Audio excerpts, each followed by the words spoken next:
మహానుభావుడైనటువంటి త్యాగరాజస్వామి సంగీతపరంగా శంకరుడెవరు అన్నదాన్ని ఆవిష్కరించారు. ఆయన దాన్ని నిర్వచనం చేస్తూ అన్నారు, అసలు నాదతను మనిషం శంకరం, శంకరుడికి ఒక శరీరం ఉన్నది అని కదా. సాకార రూపంలో చూస్తే సగుణ నిర్గుణ సాధు ద్విధా ప్రోక్త మనీషిభి సగుణ రాగిభి సేవ్య నిర్గుణాతుర్ విరాగిభి అని వేదవ్యాసుడు దేవి భాగవతంలో. సగుణముగా చూసి ఆరాధన చేసేటటువంటి వాడు కోర్కెలున్నటువంటి వాడు, సగుణముగా కాకుండా కేవలముగా నిర్గుణముగా ఉపాసన చేసేటటువంటి వాడు జ్ఞాన పిపాస కలిగిన వాడు. ఆర్తో జిజ్ఞాసురర్థార్థి జ్ఞానీచ భరతర్షభ అంటాడు భగవద్గీతలో గీతాచార్యుడు. ఆర్తి కలిగిన వాడు కానీ, జిజ్ఞాసువు కానీ, అర్థార్థి కానీ, జ్ఞాని కానీ నలుగురు ఆయన దగ్గరికే వెడతారు. వెళ్ళి ఆయన దగ్గరే నాకు ఇది కావాలి అని అడుగుతారు అని కృష్ణ పరమాత్మ గీతాలో చెప్పి ఉన్నాడు. కాబట్టి ఎవరైనా ఆయన దగ్గరికి వెళ్ళవలసిందే. ఒక సాకార రూపంతో ఉంటే శివుడు ఎలా ఉంటాడు అన్నదాన్ని మనకి శాస్త్రంలో చెప్పారు. ఈ నేత్రంతో చూడడానికి వీలుగా ఆయన ఒక రూపాన్ని ధరించి మన ఎదురుగుండా నిలబడ్డాడు అనుకోండి. పునుకల పేరు కంఠమున భూరి భుజంగము భూషణంబుగా అనయము భస్మధారణము అద్రి నివాసము మీరు విల్లుగా అనువుగ దంతి చర్మమును హస్తములందు కపాల శూలముల్ పడివడిదాల్తు శంకరు కృపావరు రూపమును ఆశ్రయించతన్ అంటారు. ఎన్నో ధ్యాన శ్లోకాలు ఆయన మీద. ధవళ వపుషమిందూర్ మండలే సన్నివిష్టం భుజగవలయహారం భస్మదిగ్ధాంగమీశం మృగయ పరశుపాణిం చారు చంద్రార్థమౌళిం హృదయ కమల మధ్యే సంతతం చింతయామి. 63 లీలామూర్తులు ఇలా ఉంటాడు అని సాకార రూపాన్ని ధ్యానం చేస్తాం. త్యాగరాజస్వామి అన్నారు, అసలు శంకరుడి యొక్క శరీరం ఏమి? నాదమే ఆయన యొక్క శరీరం. నాదతనుం అనిశం శంకరం. అనిశం సర్వకాలములయందు కూడా ఆ నాదము ఆయన యొక్క శరీరముగా ఉంటుంది అని ప్రతిపాదన చేస్తూ, ఆయన దేని చేత ప్రీతి పొంది ఉంటాడు, ఆయన ఎలా రాశీభూతమవుతాడు అన్న దాని గురించి మాట్లాడుతూ, మోదకర నిగమోత్తమ సామవేద సారం వారం వారం నమామి మే మనసా శిరసా. భక్తితో కూడినటువంటి కర్మాచరణలు చేసినటువంటి కారణం చేత ప్రీతి పొందినటువంటి భగవంతుడు ఆ వ్యక్తికి చిత్తశుద్ధినిస్తే, చిత్తశుద్ధి ఎక్కడ ఉందో అక్కడ పాత్రత ఉన్నది కనుక భగవంతుడు జ్ఞానాన్ని కటాక్షిస్తే ఆ జ్ఞానము చేత మళ్ళీ పుట్టవలసిన అవసరం లేని పునరావృత్తి రహిత శాశ్వత శివ సాయుధ్య స్థితి కొరకు కళలు ఉపయోగపడతాయి, సంస్కృతి ఉపయోగపడుతుంది తప్ప కేవలం మనోరంజకత్వం కోసమే కళలని సంస్కృతిని ఉపయోగించడం ఈ దేశము యొక్క ఆచారము కాదు. అందుకే ప్రపంచంలో ఎన్ని దేశాలు ఉండనివ్వండి, ఈ దేశానికి అంత గొప్పతనం ఎందుకు వచ్చింది అంటే, ఈ దేశంలో ఉండేటటువంటి ప్రజలు దేన్ని అనుష్ఠించనివ్వండి, ఏ కళని అభ్యాసం చేయనివ్వండి, ఏది పాటించనివ్వండి, పరమ ప్రయోజనం మాత్రం భగవంతుని యందు చేరుటయే. అది విడిచిపెట్టిన నాడు ఆ జీవితానికి అర్థం ఏమి ఉండదు. మీరు సంగీతమే తీసుకోండి, మనం బాహ్యంలో సంగీతము అంటే కంఠంతో పాట పాడడము అని అనుకుంటాం, కానీ శాస్త్రం అలా చెప్పలేదు. సంగీతం అనగా ఏమి అంటే వాద్యం నృత్యంచ ఘోషంచ, ఈ మూడు కలిపి సంగీతం ఇది ఉచ్యతే అని చెప్పింది. వాద్యం నృత్యంచ గీతంచ. వాద్యము ఏదైనా ఒక వాద్య పరికరాన్ని మ్రోగించి అందులోంచి శబ్దాన్ని సృష్టించడం, అలాగే ఒక పాట పాడడం, అలాగే ఒక నృత్యం చేయడం, ఈ మూడిటికి కలిపి సంగీతం అని పేరు తప్ప సంగీతము అంటే కేవలం ఒక కంఠముతో పాడేటటువంటి పాట ఒక్కదాన్ని సంగీతము అని పిలవలేదు. అందుకే ఇది అంతా కూడా దేన్ని ఇస్తుంది అంటే శబ్దము సహకారముగా స్వీకరించి అయినా భగవత్తత్వాన్ని ఆవిష్కరిస్తుంది, లేదా శబ్దమును సృజిస్తుంది. శబ్దమునకు ధ్వనికి ప్రధానమైనటువంటి తేడా ఉంటుంది. ధ్వని అన్నాను అనుకోండి, అది అర్థాన్ని ప్రతిపాదన చేయదు. ఒక పసిపిల్లవాడు ఆడుకుంటూ ఏదో ఉంగా అన్నాడు అనుకోండి, ఆ వచ్చినటువంటి ధ్వనికి అర్థం ఏమిటి అని అడిగారు అనుకోండి, దానికి అర్థం ఏమి ఉండదు. ఏ అర్థాన్ని ప్రతిపాదన చేయకపోతే ధ్వని అంటారు. అర్థాన్ని ప్రతిపాదిస్తే దాన్ని శబ్దము అంటారు. సనాతన ధర్మము యొక్క జీవం అంతా ఎక్కడుంటుంది అంటే శబ్దము మీద ఆధారపడి ఉంటుంది. వేదమునకు కూడా శబ్దమనే పేరు, అందుకే శబ్దరాశి అని పిలుస్తారు వేదాన్ని. అటువంటి వేదంలో ఏ శబ్దానికి పట్టాభిషేకం చేశారో, శబ్ద బ్రహ్మమయీ చరాచరమయీ జ్యోతిర్మయీ వాంగ్మయీ అని సరస్వతీదేవిని ప్రార్థన చేశారో, అటువంటి ఆ తల్లి స్వరూపమైనటువంటి శబ్దమునందు సంగీతమునకు ఒక ప్రత్యేకమైనటువంటి ప్రాధాన్యత. మీరు భారతీయమైనటువంటి సంగీతాన్ని పరిశీలనం చెయ్యండి, దాని యొక్క తాత్పర్యము, దాని యొక్క చరమ ప్రయోజనమేమి అంటే పరమేశ్వరుణ్ణి చేరుకొనుటయే. అందుకే నాదోపాసనము అంటారు.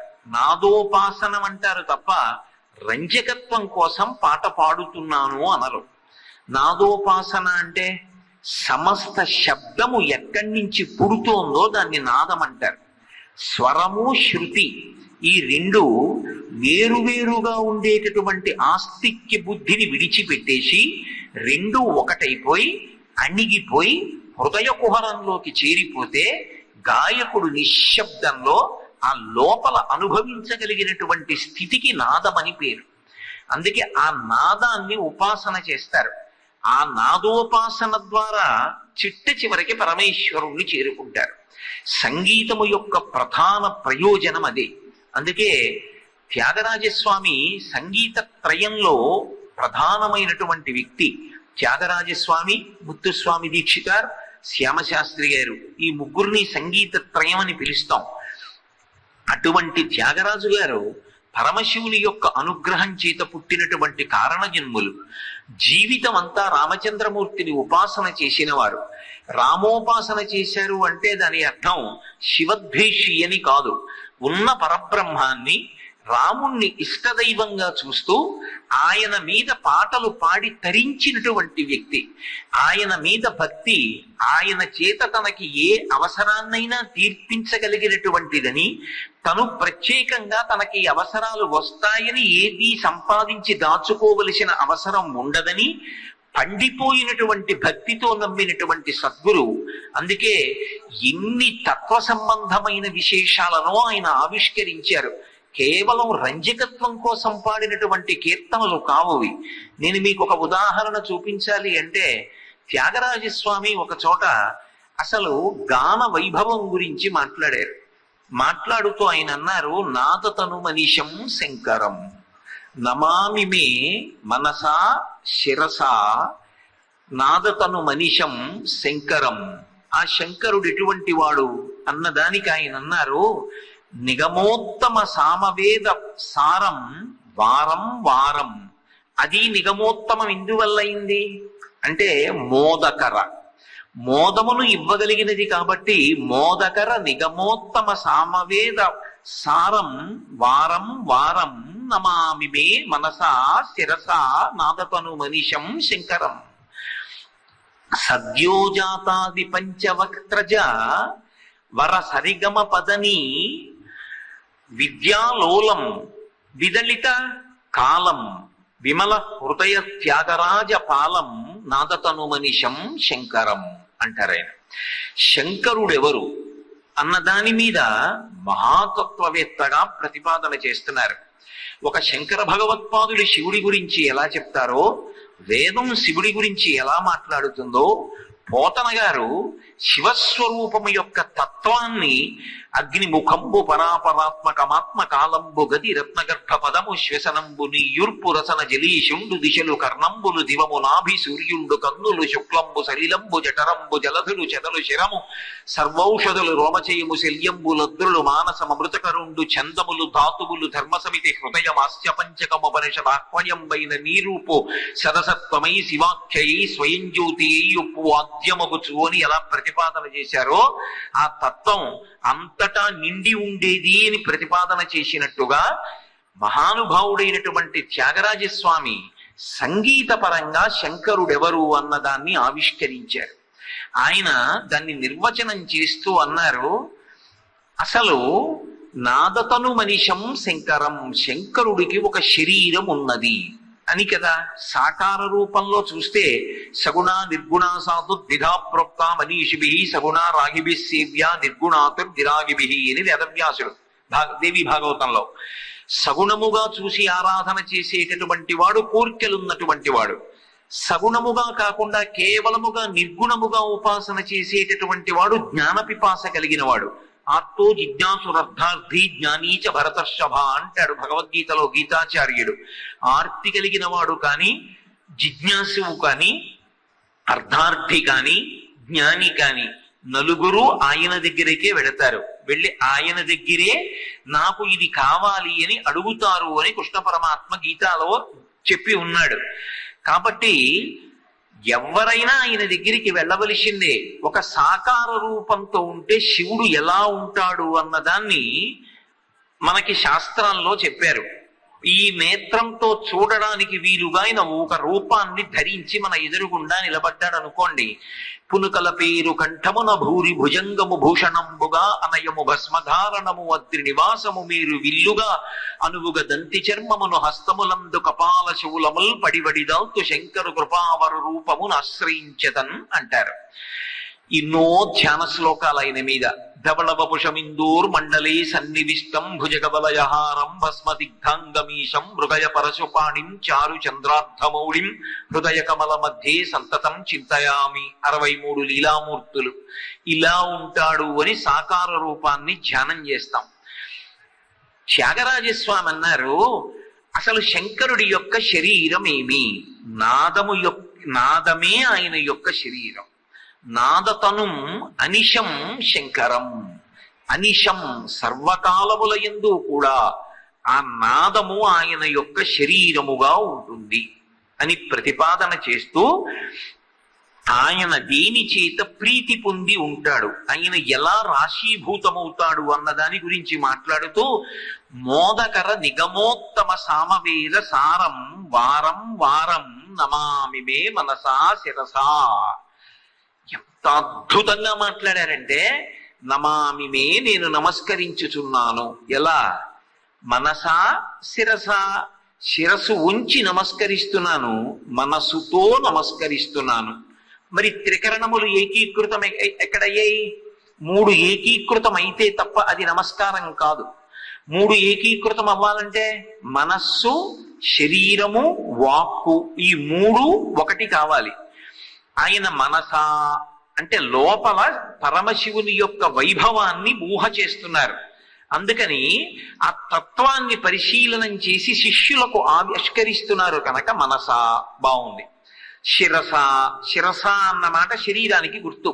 శరీరాన్నంతటినీ ఉంచి నమస్కరించుచున్నాను అని. కరాభ్యాం కర్ణాభ్యాం ప్రణామోష్టాంగముచ్యతే అంటూ ఆ సాష్టాంగ నమస్కారం చేస్తాం కదా స్వామివారి దగ్గరికి వెడితే, అలా శిరస తల ఉంచి నమస్కరిస్తున్నాను. నేల మీద పడి సాష్టాంగం చేయడానికి అవకాశం లేనప్పుడు, ఉత్తరక్షణం నమస్కారం చేద్దాం అనిపించినప్పుడు ఇలా 2 చేతులు కైమోడ్చి శిరసు తగిలేటట్టుగా ఇలా వంగి నమస్కారం చెయ్యమని శాస్త్రం ప్రతిపాదన చేసింది. అందుకని శిరస. మరి వాక్కు పాడట్లా? కీర్తన పాడట్లేదు, వాక్కు లేకపోవడం ఏమిటి? కాబట్టి ఇప్పుడు వాగ్రూపంగా మనసుని, శిరస్సుని 3టిని కలిపి శివునకు నమస్కరించుతున్నాను. ఎవరైనా మోదకర, మోదము అంటే హర్షము, సంతోషం. సంతోషం ఇవ్వగలిగినది శాంతి అని పేరు. పర్యాయ పదం ఏమిటి అంటే శాంతి. శాంతి అన్న మాటకు అర్థం ఎంత అనుభవించండి దాని ఎందు రుచి తీరదు. ఎంత హాయిగానో ఉన్నట్లు అనిపిస్తుంది. ఉన్నట్లు అనిపించడం కాదు, అసలు నిజంగా పరమ ప్రశాంతంగా ఉండగలిగినటువంటి స్థితి కన్నా కూడా సుఖకరమైనటువంటి స్థితి వేరొకటి ఉండదు. అటువంటి శాంత స్థితి అన్న మాటకు అర్థం మనసు కదలకుండా ఉండడం. నీళ్ల కొలను ఒకటి ఉందనుకోండి, మీరు అక్కడికి వెళ్ళి ఓ రాయి వేస్తే దానికి కెరటములు వస్తాయి.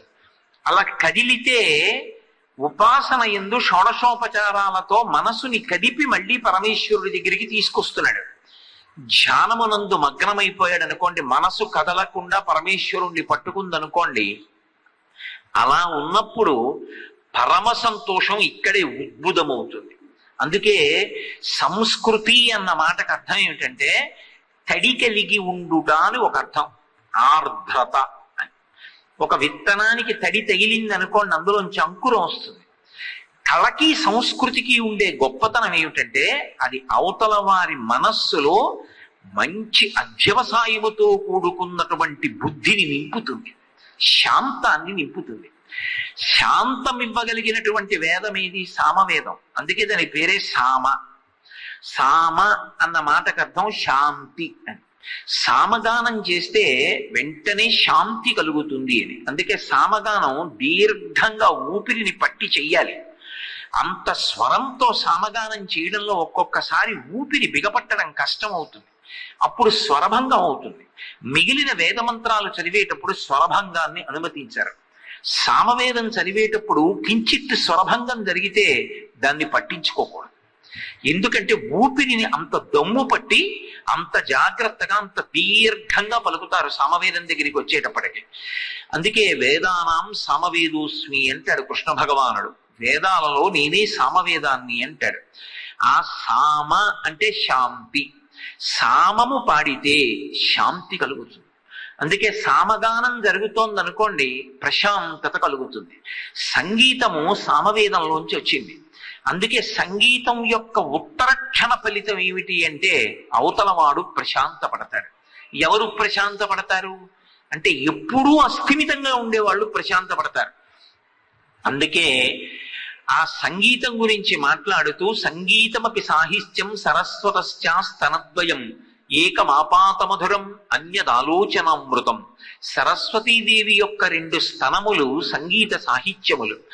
సంగీతమనబడేటటువంటి స్తనంలోంచి వచ్చేటటువంటి పాలు అవతల వాడికి ఏ విధమైనటువంటి ప్రజ్ఞ ఉన్నది అన్నదానితో సంబంధం లేకుండా సంతోషాన్ని ఇస్తాయి. అదే సాహిత్యం అయితే కొంత శక్తి ఉంటే తప్ప అర్థం చేసుకుని ఆనందాన్ని పొందలేడు.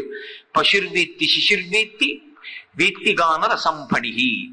ఎప్పుడూ అస్థిమితంతో కోపంతో ఊగిపోయేటటువంటి పాము కూడా సామగానం వినపడితే ఆగిపోతుంది. అలా పడగ అలాగే పెట్టి ఆగిపోతుంది, కరవదు. అలాగే శిశుర్వేత్తి ఎప్పుడూ అస్థిమితంగా కదిలిపోతూ ఏడుస్తూ అటు తిరుగుతూ ఇటు తిరుగుతూ అది పట్టుకుని ఇది పట్టుకుని ఈ అల్లరి చేసి ఆ అల్లరి చేసేటటువంటి పిల్లలు కూడా సామగానం వినపడితే అలా ఉండిపోతారు. అలా ఉండిపోయి ఎంతో సంతోషాన్ని పొందుతారు. ఆఖరికి బుద్ధి లేనటువంటి జీవులు కూడా అటువంటి సంగీతం వినపడుతుంటే ప్రసన్నత్వాన్ని పొందుతాయి. కారణం అది సామవేదంలోంచి రావడం, అది శాంతికారకం. ఇది భారతీయ సంగీతానికి ఉన్న గొప్పతనం. ఇది భారతీయ సంస్కృతికి పునాది. దేని కొరకు సంగీతం అంటే శాంతికారకము కావడానికి సంగీతం తప్ప అది విని మనసులో అశాంతి కలగడానికి ఇక్కడ సంగీతము సాధనము కాదు. అందుకే అటువంటి మోదకర నిగమోత్తమ, నిగమములు అంటే వేదములు, వేదములలో ఉత్తమము సామవేదము. అటువంటి సామవేద సారం, ఆ సామము యొక్క సారమే పరమశివుడు. అందుకే ఆయన నటరాజుగా నిలబడ్డాడు అనుకోండి, సమస్త కళలు ఆయన నుంచి ఉద్భవిస్తాయి. అన్ని కళలు ఆయన నుండే వచ్చాయి. ఈశాన సర్వ విద్యానాం ఈశ్వర సర్వభూతానాం బ్రహ్మాధిపతి బ్రహ్మణోధిపతి బ్రహ్మ శివో మే అస్తు సదాశివోం. అన్ని కళలు ఆయనలోంచి వచ్చాయి. అంత వేగంగా నృత్యం చేస్తాడని ఆయన రజోగుణ తమో గుణాలకు ఏమైనా వశపడతాడనుకుంటున్నారా? సదాశివోం, ఎల్లప్పుడూ శివుడే. పరమ ప్రశాంతంగా కళ్యాణమూర్తిగా భద్రమూర్తిగా శ్రేయోమూర్తిగా ఉంటాడు. అలా ఉండగలగడం రాశీభూతమైనటువంటి సామవేద సారము శివుడే. సామగానం పాడడం అంటే అది ఏదో కాదు, పరమశివుణ్ణి ఉపాసన చేయడమే. యాజ్ఞవల్క మహర్షి వీణ మీద అనేకమైనటువంటి రహస్యాలు చెప్పారు. ఆ రహస్యాలు చెప్తూ ఆయన ఒక మాట చెప్పారు. ఎవరైనా వీణ వాయించేటప్పుడు గురుముఖత నేర్చుకుని స్వరం తప్పకుండా వీణ వాయిస్తూ కళ్ళు మూసుకుని తనలో తాను పరవశించగలిగిన వాడైతే ఇక వాడికి ఏ విధమైనటువంటి ఇతర ఉపాసనలు అక్కర్లేదు, వాడు పరమేశ్వరుణ్ణి చేరిపోతాడు అని నేను కాదు, యాజ్ఞవల్క మహర్షిని నిర్ధారణ చేశారు. అంత గొప్పది. అందుకే అసలు ఆ వీణ చేతిలో పట్టుకున్నారనుకోండి అంతే, అది శాంతాన్ని ఇస్తుంది. కాబట్టి అటువంటి శాంతము రాశీభూతమైతే ఆయన శివుడు. అందుకని నాదతను వనిషం శంకరం, ఆ శంకరుడు మోదకర నిగమోత్తమ సామవేద సారం వారం వారం అంటే మళ్ళీ మళ్ళీ, వారం వారం అంటే వారానికి ఒకసారని కాదు. సంస్కృతంలో వారం వారం అంటే పరమ సంతోషాన్ని పొంది ఆ సామగానమే, ఆ శాంతి స్థానమే రాశీభూతమై శివుడిగా వచ్చిందని తెలుసుకుని మళ్ళీ మళ్ళీ మళ్ళీ మళ్ళీ మళ్ళీ మళ్ళీ నేను నమస్కరిస్తున్నాను ఆ శివుడికి. ఆయనే నాదతనము, ఆయన తనువంతా నాదమే. ఇప్పుడు అటువంటి శివుడిలోంచి సంగీతం వచ్చింది. ఇది భారతీయ సంస్కృతి గొప్పతనం. ఎక్కడి నుంచి వచ్చింది సంగీతం అంటే అది కేవలం మనోరంజకత్వ కోసం వచ్చింది కాదు. సజ్జోజాతాది పంచవక్త్ర జవర సరిగమ పదని విద్యా లోలం. లోలం అన్న మాటకు అర్థం సంస్కృతంలో వ్యతిరేకాన్ని కూడా ఇస్తుంది. లోలం అంటే ఆయన లౌల్యం పొందాడండి అంటారు. దాని మీద విపరీతమైన వ్యామోహం అన్నమాట. అది వినేటప్పటికీ ప్రసన్నుడైపోతాడు. నిజం కూడా. ఒకప్పుడు కాశీపట్టణంలో గజాసురుడు యుద్ధానికి వచ్చాడు పరమశివుడి మీద. కాశీపట్టణాన్ని పాడు చేస్తుంటే గజాసురుడి మీదకి యుద్ధానికి వెళ్ళాడు శివుడు. ఇద్దరికి యుద్ధం జరిగింది. వీడితో యుద్ధం చేస్తూ సమయం పాడు చేసుకోవడం ఏమిటని పరమశివుడు ఆ ఏనుగు రూపంలో వచ్చాడు. త్రిశూలానికి గుచ్చి పైకెత్తి త్రిశూలాన్ని పక్కన పెట్టుకుని ధ్యానం చేసుకుంటున్నాడు. మరి ఆయన శాంతమూర్తి కదూ, ప్రశాంతంగా కూర్చున్నాడు. ఈ పైన ఏనుగు తన బరువుకి తానే త్రిశూలానికి దిగబడిపోతోంది. ఇక తెలుసుకున్నాడు నా ప్రాణాలు పోతాయని. సామవేదం గానం చేశాడు. వెంటనే పరమశివుడు ప్రసన్నుడై తలెత్తి ఇలా చూశాడు. ఎంత బాగా తెలివేవురా సామవేదం అన్నాడు. సామగానం, సామం గానం చేస్తారు. సంతోషపడి చూశాడు. చూసేటప్పటికి ఆయన అన్నాడు, శంకర నాదొక కోరిక. దీనికి రక్తం ఎప్పుడూ కూడా ఇంకకూడదు, మాంసము ఎండిపోకూడదు, ఈ తోలు ఎండి గట్టి పడకూడదు, దుర్గంధభూ ఇష్టము కాకూడదు. దీన్ని నువ్వు ఎప్పుడూ కట్టుకుని కాశీపట్టణంలో తిరుగుతూ ఉండాలి. నా శరీరం వదిలేశాక తోలు ఒలిచి నువ్వు కట్టుకోవాలి. ఇది నా కోరిక అన్నాడు. తథాస్తు అన్నాడంతే. అందుకని ఏనుగు తోలు ఒలిచి కట్టుకుని కృత్తివాసేశ్వరుడు అన్న పేరుతో కాశీపట్టణంలో వెలిశాడు. ఇప్పటికీ మీరు ఆ శివలింగం దగ్గరికి వెడితే ఏనుగు పృష్ఠభాగం ఎలా ఉంటుందో అలాగే ఉంటుంది ఆ శివలింగం. కాబట్టి ఆయన మహానుభావుడై సాక్షాత్తు సంగీతమే వచ్చి రాశీభూతమై నిలబడితే ఎలా ఉంటుందో అటువంటి సామగాన సారముగా నిలబడినటువంటి శివుడు ఆ నాదమును తనువుగా పొందిన వాడికి వారం వారం మళ్ళీ మళ్ళీ నమస్కరిస్తున్నాను. సంగీతం అంతా దేని మీద ఆధారపడింది? సప్తస్వరాల మీద ఆధారపడింది. సా రి గా మా పా దా ని. ఈ 7 స్వరాలు ఎక్కడి నుంచి వచ్చాయి? ఇది భారతీయ సంగీతం యొక్క గొప్పతనం. ఇది భారతీయ సంస్కృతి గొప్పతనం. త్యాగరాజస్వామి అన్నారు, సద్యోజాతాది పంచవక్త్ర జ. జ అంటే సంస్కృతంలో పుట్టడం. నీరజ అన్నాను అనుకోండి, నీటి నుండి పుట్టినది తామర పువ్వు. అలా సద్యోజాతాది పంచవక్త్రజ. పరమశివుడికి 5 ముఖాలు. సద్యోజాతము, అఘోరము, తత్పురుషము, వామదేవము, పైన ఉండేటటువంటి ముఖం ఈశానము. 5 ముఖాలు ఇలా ఉండవు ఆయనకి, బ్రహ్మగారికి ఉన్నట్టు. ఒకప్పుడు పరమశివుడు తెంపేశాడు. 5వ ముఖం పైకి ఉంటుంది, దాన్ని ఈశానం అంటారు. అది మోక్షకారకం అవుతుంది. 5 ముఖాలతో ఉంటాడు పరమశివుడు. అసలు ఈ సప్తస్వరాలు ఎక్కడి నుంచి వచ్చాయో తెలుసా? పరమశివుని యొక్క ముఖాల్లోంచి వచ్చాయి. వేదం ఎక్కడి నుంచి వచ్చింది? భగవంతుని యొక్క ముఖంలోంచి వచ్చింది. అందుకే అపౌరుషేయము, ఎవరి చేత రచింపబడినది కాదు. శృతి, గురువు గారి దగ్గర స్వరంతో మంత్రాన్ని విని శిష్యుడు నేర్చుకుంటాడు వేదాన్ని. అంతేగాని మంత్రాలు పుస్తకాల్లో రాసుకుని చదువుకోరు ఎక్కడాను. అటువంటిది వేదము ఎలా భగవంతుని యొక్క ముఖము నుండి వచ్చినదో అలాగే సంగీతం అంతా కూడా ఏ 7 స్వరాల మీద ఆధారపడిందో ఆ 7 స్వరాలు పరమశివుని యొక్క 5 ముఖములు. సద్యోజాతాది పంచవక్త్రజ. సద్యోజాతము మొదలైనటువంటి 5 ముఖముల నుండి వచ్చాయి. బాగుంది. 5 ముఖముల నుండి వస్తే మరి 7 స్వరాలు ఉన్నాయిగా. ఏ స్వరం పరమశివుని యొక్క ముఖంలోంచి వచ్చింది? ఏ ముఖం పరమశివుని యొక్క ముఖంలోంచి రాకుండా ఉన్నవి 2 ఉన్నాయి. ఎందుకని? అవి పరమశివుని ముఖంలోంచి వచ్చాయి అంటే వాటికన్నా ముందు శివుడు ఉన్నాడుగా. అంటే 2 స్వరాలు ఏవో పరమశివుని యొక్క ముఖంలోంచి వచ్చినవి కావా? లేకుంటే 7 స్వరాలు పరమశివుని యొక్క 5 ముఖాల్లోంచి వస్తే ఏదైనా ఒక ముఖంలోంచి ఒకటి కన్నా ఎక్కువ స్వరాలు వచ్చాయా? అంటే దానికి ఒక ప్రధానమైన కారణం ఒకటి చెప్తారు. భారతీయ సంగీతం ఎంత గొప్పదో చెప్పడానికి. సప్తస్వరాలకి షడ్జము, రిషభము, అలాగే గాంధారము, మధ్యమము, పంచమము, దైవికము, దైవతము, నిషాదము అని 7 స్వరాలు. ఈ 7 స్వరాలనే సా రి గా మా పా దా ని అని పిలుస్తారు. ఇందులో షడ్జం చెప్పినప్పుడు షడ్జస్వరం నెమలి యొక్క అరుపులోంచి, అది చేసేటటువంటి శబ్దంలోంచి వచ్చింది అని. దానికి ఆధారం ఏది అంటే నెమలి యొక్క శబ్దం షడ్జం రావడానికి. షడ్జం తర్వాతది రిషభం. రిషభం ఎద్దు యొక్క ధ్వనిలోంచి వచ్చింది, ఎద్దు యొక్క శబ్దంలోంచి వచ్చింది అని. అలాగే గాంధారం. గాంధారం దగ్గరికి వచ్చేటప్పటికి అది మేక యొక్క శబ్దంలోంచి వచ్చింది అని. అలాగే మధ్యమం. మధ్యమం క్రౌంచపక్షి యొక్క శబ్దంలోంచి వచ్చింది అని. పంచమం కోయిల యొక్క కూతలోంచి, కోయిల పాటలోంచి వచ్చింది, కోయిల యొక్క శబ్దంలోంచి వచ్చింది అని. దైవతం అది గుర్రం యొక్క శబ్దంలోంచి వచ్చింది ఆ స్వరము అని. నిషాదము ఏనుగు యొక్క శబ్దంలోంచి వచ్చింది అని. ఇవి 7 సా రి గా మా పా దా ని అని 7 స్వరాలుగా పిలువబడతాయి.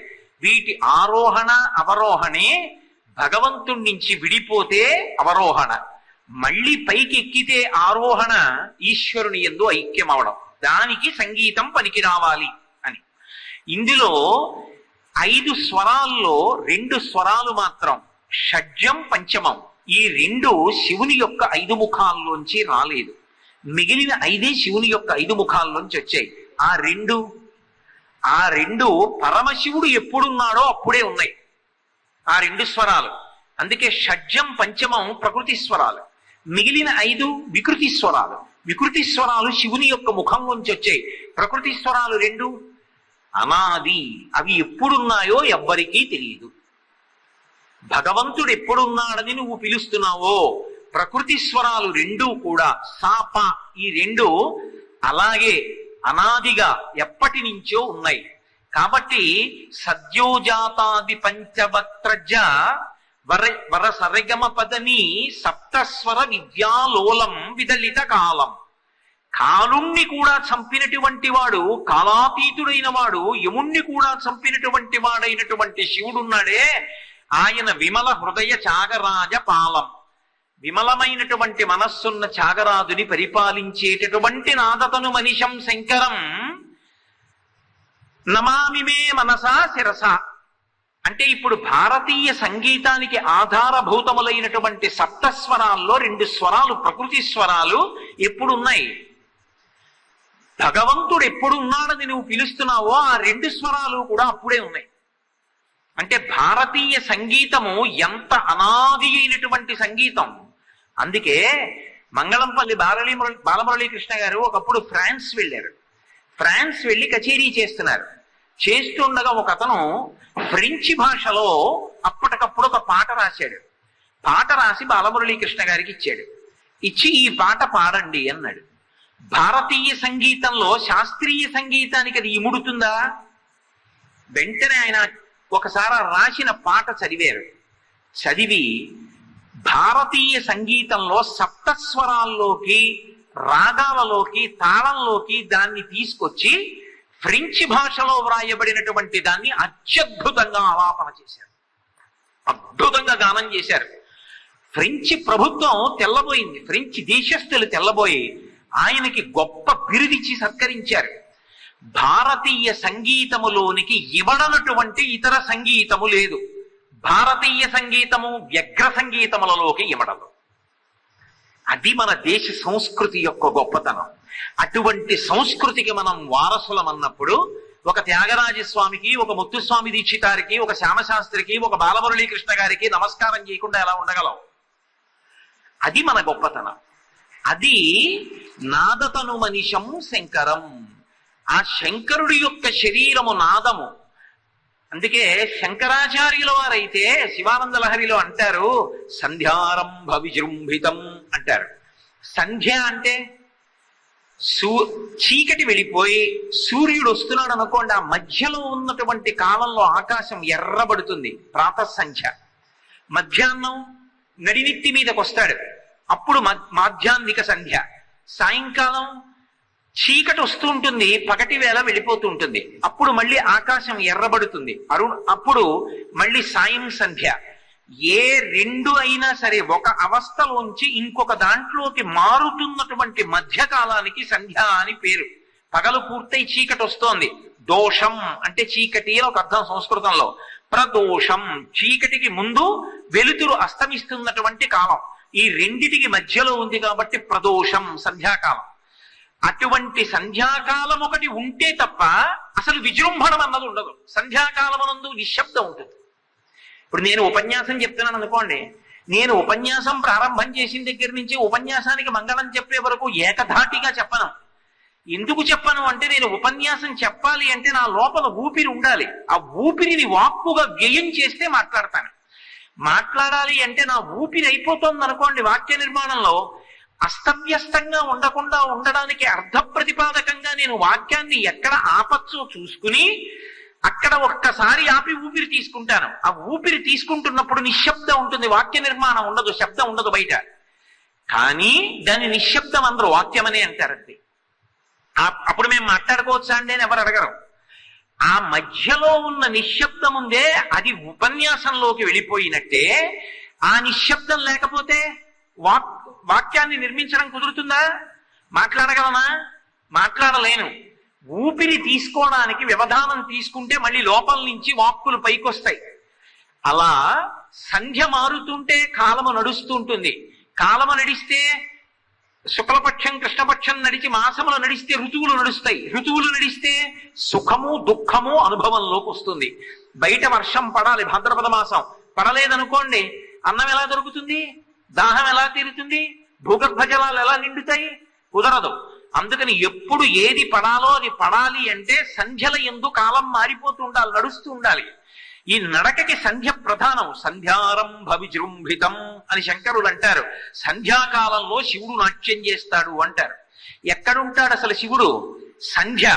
ఊపిరికి మధ్యలో నేను ఊపిరి లోపలికి తీసుకుంటున్నప్పుడు ఆ తర్వాత నేను ఏం చెప్పాలన్న విషయాన్ని మనసులో ఆలోచించేసుకుని లోపలికి తీసుకున్న ఊపిరిని వాక్యంగా మార్చి మధ్య ఆవిష్కరించేస్తూ ఉంటాను.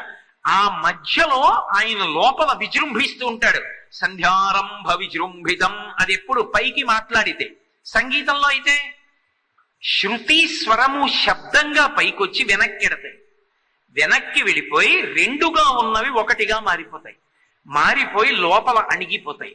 ఆ లోపల అణిగిపోయినప్పుడు ఇక్కడి నుంచే వస్తున్నటువంటి జుమ్మన్న నాదం ఒకటి ఉంటుంది. రెండు చెవులు గట్టిగా మూసుకుంటే వినపడుతుంది, మనలోంచే వస్తుంటుంది. నాదోపాసన చేసేటటువంటి విద్వాంసుడు ఏం చేస్తాడంటే, పాట పాడుతూ పాడుతూ పాడుతూ వెనక్కి వెళ్ళిపోయి శృతిని స్వరాన్ని కలిపి నాదంలోకి తీసుకెళ్ళిపోతాడు. ఆ నాదాన్ని వింటాడు. అప్పుడు ఒక లిప్త కాలం ఆగిపోతాడు. ఆగిపోయి ఆ నాదోపాసన చేస్తాడు. ఆ నాదాన్ని ఉపాసన చేయడమే శివోపాసన. అదే ఈశ్వరోపాసన. అందుకే కామకోటి పీఠాధిపత్యం వహించినటువంటి మహాపురుషులు చంద్రశేఖరేంద్ర సరస్వతి మహాస్వామి వారు ప్రదోష వేళలో చంద్రమౌళీశ్వరుడి యొక్క అభిషేకం చేసి చిట్ట చివర చిన్న వీణ చెవి దగ్గర పెట్టుకుని ఆ తీగలు నీటుతూ నాదోపాసన చేస్తూ ఉండేవారు. నాదోపాసనము సంగీత విద్య. దాని చేత భగవంతుణ్ణి చేరుకుంటారు. అంత గొప్ప స్థితి దేనికి ఉన్నది? భారతీయ సంగీతమునకున్నది. అందుకే అది సంస్కృతిగా వికసనాన్ని ఇస్తుంది. ఎక్కడ సంగీతాన్ని పరమ సంతోషంతో పాడుకునేటటువంటి అలవాటు ఉన్నదో అక్కడ రెండు లక్షణములు పొటమరిస్తాయి. మీరు ఎప్పుడైనా బాగా గమనించండి. ఒకటి, భక్తి చేత అద్భుతమైనటువంటి దర్శనము కలిగి భావములుగా ప్రకటనములవుతాయి, వాగ్గేయకార స్థితి ఏర్పడుతుంది. రెండు, తాను ఆ పాట పాడుతున్నప్పుడు దానిలో రమించిపోయి వెనక్కెళ్ళి నాదమునందు నిలబడిపోతాడు, ఒకటైపోయి. అందుకే ఆ భావుకత్వం ఏర్పడినప్పుడు ఆయన ఎంత స్థాయికి వెడతాడంటే కవయా నిరంకుశ అంటారు. అపారే కావ్య సంసారే కవిరేవ ప్రజాపతి యథాస్మై రోచతే విశ్వం తథైతత్ పరివర్తతే. కవి బ్రహ్మ లాంటి వాడు. బ్రహ్మగారి సృష్టిని తను అనుకున్నట్లు ఎలా చేస్తాడో కవి కూడా కావ్య నిర్మాణం చేసినప్పుడు తాను అనుకున్నట్లు చేస్తాడు. కవయా నిరంకుశ, నిరంకుశుడు తను అనుకున్నట్లు కావ్య నిర్మాణం చేస్తాడు. అలా భావుకుడైనటువంటి సంగీతవేత్త, ఉపాసకుడు, విద్వాంసుడు ఆయన పరదేవతని ఉపాసన చేస్తూ ఉంటాడు లోపల. ఆ ఉపాసన చేస్తూ ఆ గానం చేసేటప్పుడు దాని హద్దులు ఆ తిన్నగా తీసుకెళ్లి పరదేవత యొక్క ఆనందానికి కారణమవుతాయి. అందుకే మీరు చూడండి, లలితా సహస్రనామ స్తోత్రంలో అమ్మవారికి ఒక నామం ఉంటుంది. ఆ నామంలో అమ్మవారిని ఏమని పిలుస్తారంటే, ఆవిడ ఎప్పుడూ కూడా తన పక్కన ఎదురుగుండా ఎవరు కూర్చుంటారు అంటే, ఉపన్యాసం చెప్పేవాళ్ళు కూర్చోరు అమ్మవారికి దగ్గరగా. కావ్యాలాప వినోదిని, ఆలాపన చేసే వాళ్ళని చూసి సంతోషిస్తుంది. అందుకే మనకి కావ్యాలు కూడా శ్లోకాలుగా చదవమని ఇమ్మలేదు, వీణ మీద పలికించమని, నోటితో పాడమని ఇచ్చారు. శ్రీరామాయణాన్ని వాల్మీకి మహర్షి లవకుశులకి ప్రవచనం చేయండి శ్లోకాలుగా అని ఇచ్చారా? వీణ మీద పలికించండి, నోటితో పాట పాడండి అని ఇచ్చారా? లవకుశులు అయోధ్యకి వెళ్లి పాటగా పాడారు. అంటే శ్రీరామాయణం నిజానికి పాటగా పాడుకోవలసినటువంటిది. అంత గొప్పగా శ్లోకాలు రచించారు. అందుకే మానుషాధ ప్రతిష్టాత్వం మగమ శాశ్వతీ సమాహ యత్కౌంచ మిథునాధీకం అవధీహి కమమోహితం అని మొట్టమొదట శాపవాక్కు వాల్మీకి మహర్షి విడిచిపెట్టగానే అది వీణకి కట్టుబడింది. అక్కడ అనుమానం వస్తేనే నారద మహర్షి వచ్చారు, సంక్షేప రామాయణం వచ్చాయి. కాబట్టి కావ్యాలాప వినోదిని, ఆ తల్లికి దగ్గరగా ఎవరు కూర్చుంటారంటే ఆలాపన చేసేటటువంటి వాళ్ళు కూర్చుంటారు. వాళ్ళు తమ ఉపాసన శక్తికి, ఆ సంతోషానికి, వాళ్ళు అనుభవిస్తున్నటువంటి తాదాత్మ్యతకి అమ్మవారే దిగొచ్చేస్తుంది కూడా. ఒకానొకప్పుడు బాలమురళీకృష్ణ గారే చెప్పుకున్నారు. ఆయన ఒక మహానగరంలో సముద్రపుటొడ్డున కచేరీ చేస్తున్నారు. సముద్రం అంత దూరంలో ఉంది. సముద్రం ఎంత దూరంలో ఉందో అంతవరకు ఇసకేస్తే రాలనంత మంది జనం ఉన్నారు. ఆయన కళ్యాణి రాగం పాడుతున్నారు.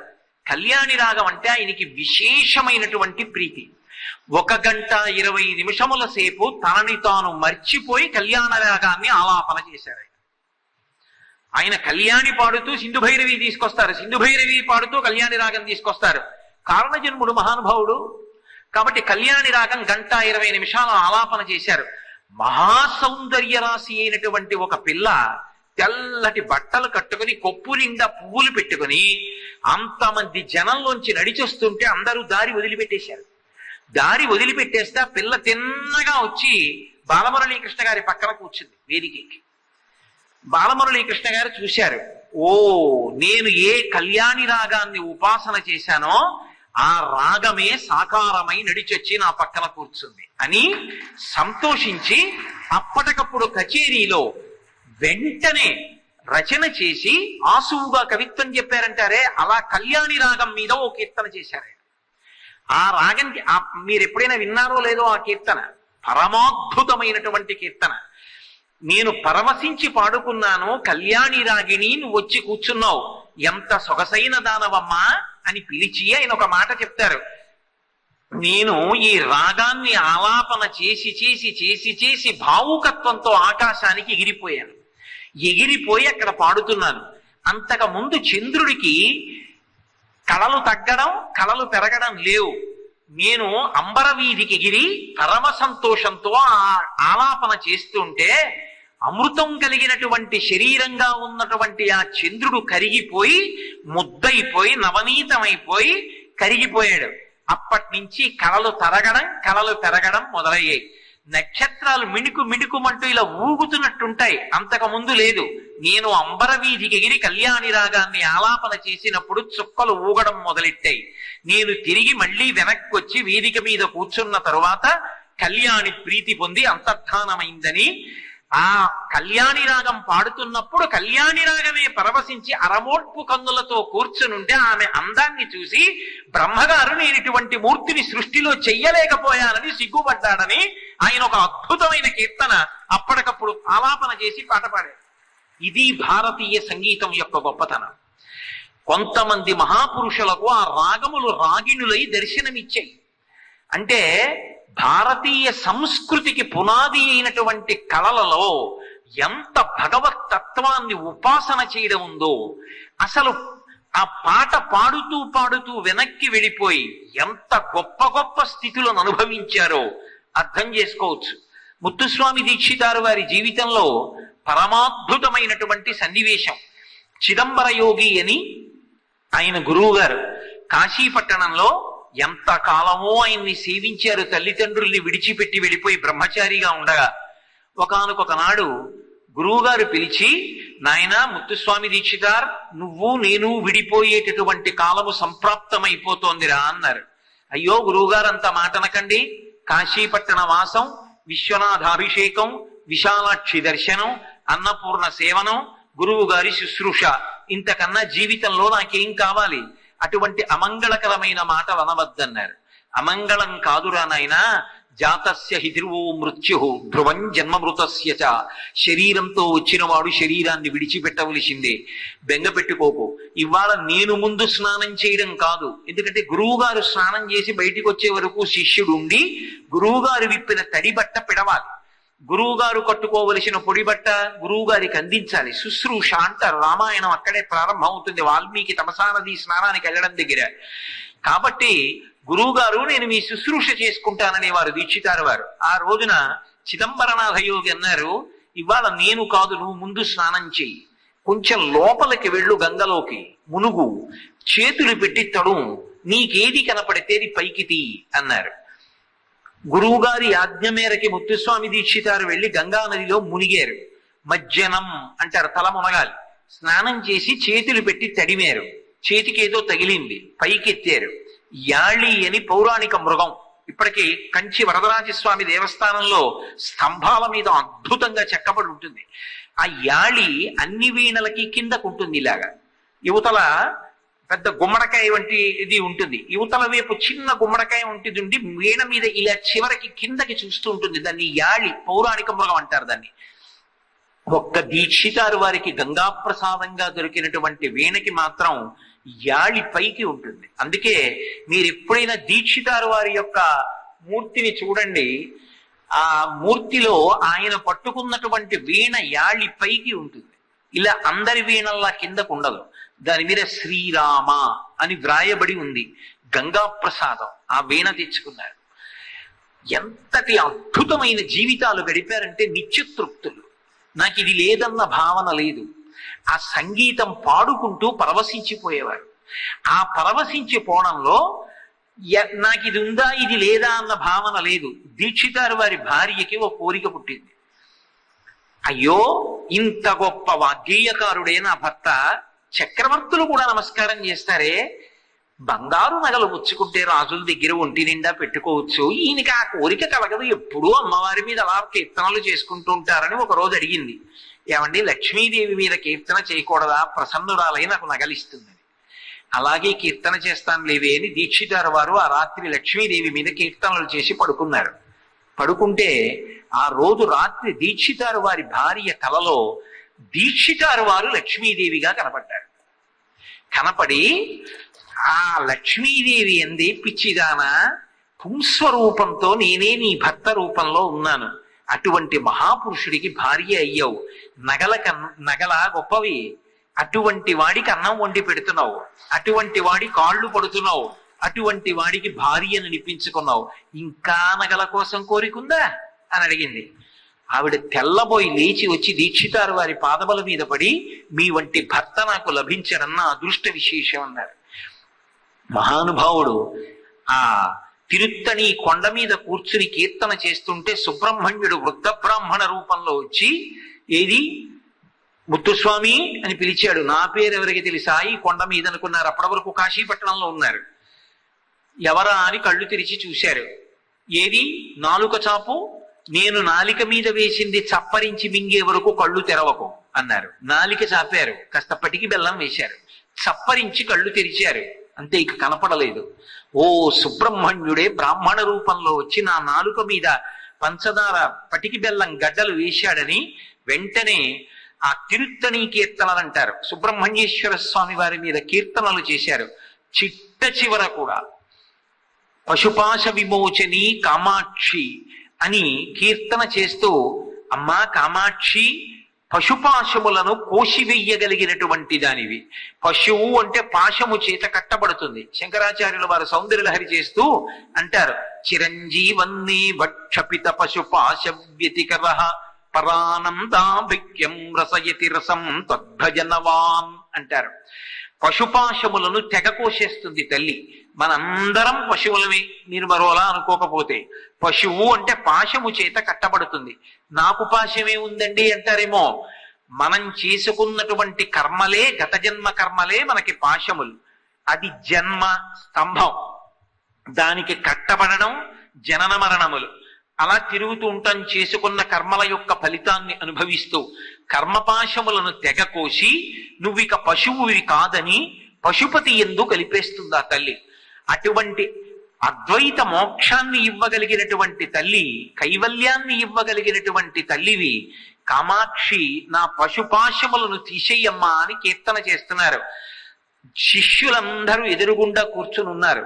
వారు వీణ మీద కీర్తన చేస్తూ ఉండగా, పాడుతుండగా వారి గుండెల్లోంచి దివ్యమైనటువంటి జ్యోతి ఒకటి శిష్యులు చూస్తుండగా బయటికి వచ్చి ఆ జ్యోతి పూజా మందిరంలో ఉన్న కామాక్షి ఎందు లయమైపోయింది. అది ఈ దేశం యొక్క వైభవం, అది ఈ దేశం యొక్క సంస్కృతి. నాదోపాసన చేత తరించారు. ఎంత నిత్యతృప్తులై బ్రతికారంటే వాళ్ళ తృప్తికి కారణం ఎంత సంపాదించామన్నది కాదు, ఎంత గొప్పగా ఈశ్వరుణ్ణి సేవించుకున్నామన్నది.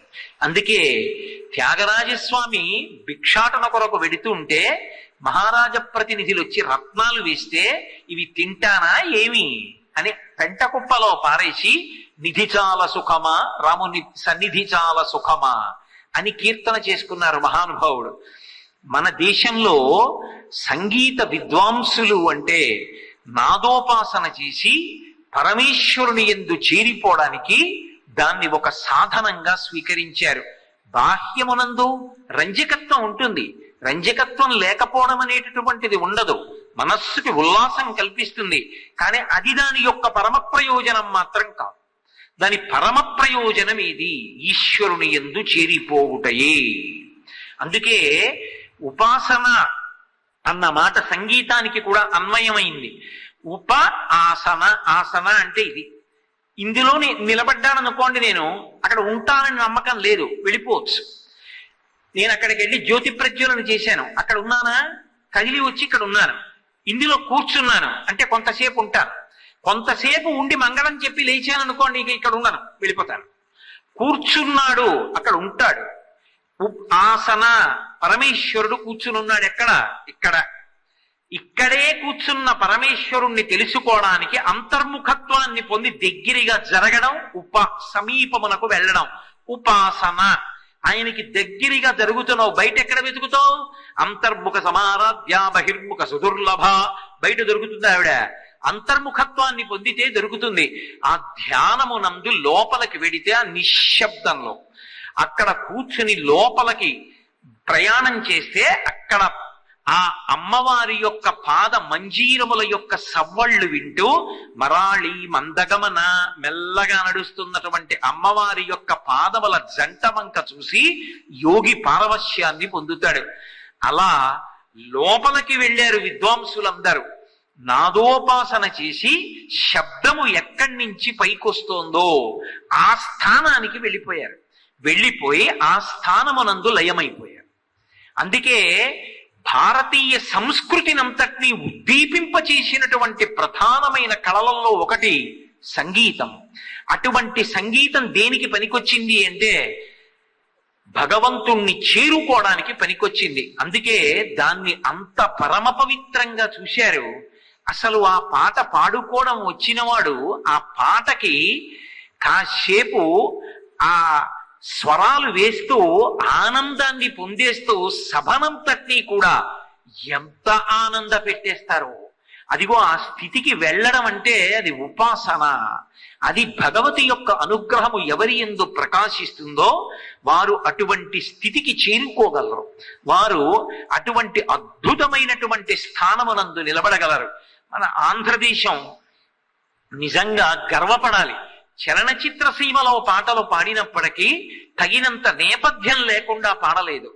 ఘంటసాల వెంకటేశ్వరరావు గారిని తీసుకోండి, లేదా ఎస్పి బాలసుబ్రహ్మణ్యం గారిని తీసుకోండి.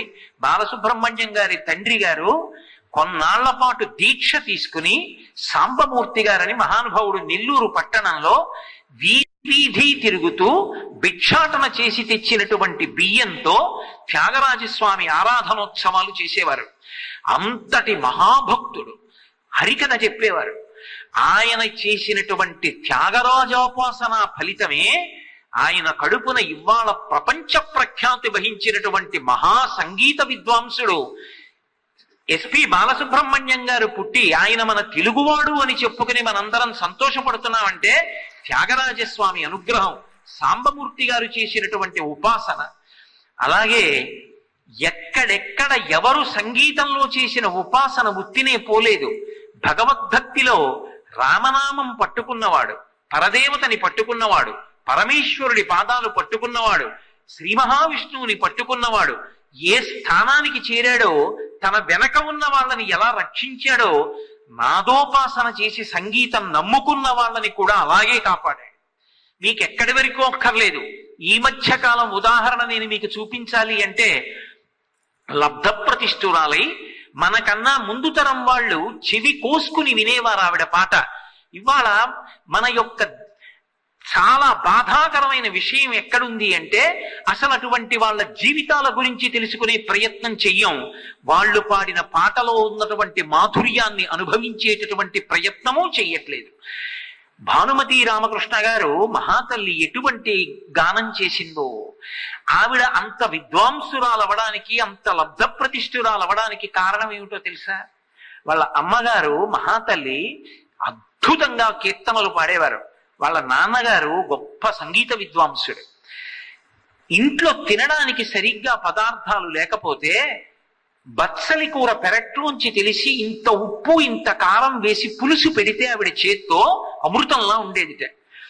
ఆ బత్సలి పులుసు, అందులో పెద్ద పదార్థాలు లేవు, అంత రుచిగా ఉంటే పిల్లల్ని కూర్చోపెట్టి అన్నం పెట్టి బత్సలి కూర పులుసు పోస్తే అమ్మకి నాన్నగారికి అన్నం ఉందో లేదో చూసుకోకుండా ఇంట్లో మగపిల్లలు ఆడపిల్లలు కలిసి పూర్తిగా తినేస్తే మళ్ళీ తనకి భర్తకి వంట చేసుకోవడానికి ఇంట్లో గుప్పిడు బియ్యం కూడా లేకపోతే, అమ్మా అమ్మ చూసుకోకుండా తినేశామమ్మా, నీకెలాగమ్మా అంటే, నాన్న మీరు తింటే సంతోషంగా బచ్చల కూర పులుసుతో నా కడుపు నిండదు, నా కడుపు ఎప్పుడో నిండిపోయింది అనేవారు. పిల్లలు కడుపు నిండా తిని పడుకునేవారు. ఆకలన్నది ఒకటి ఉంటుందిగా శరీరానికి.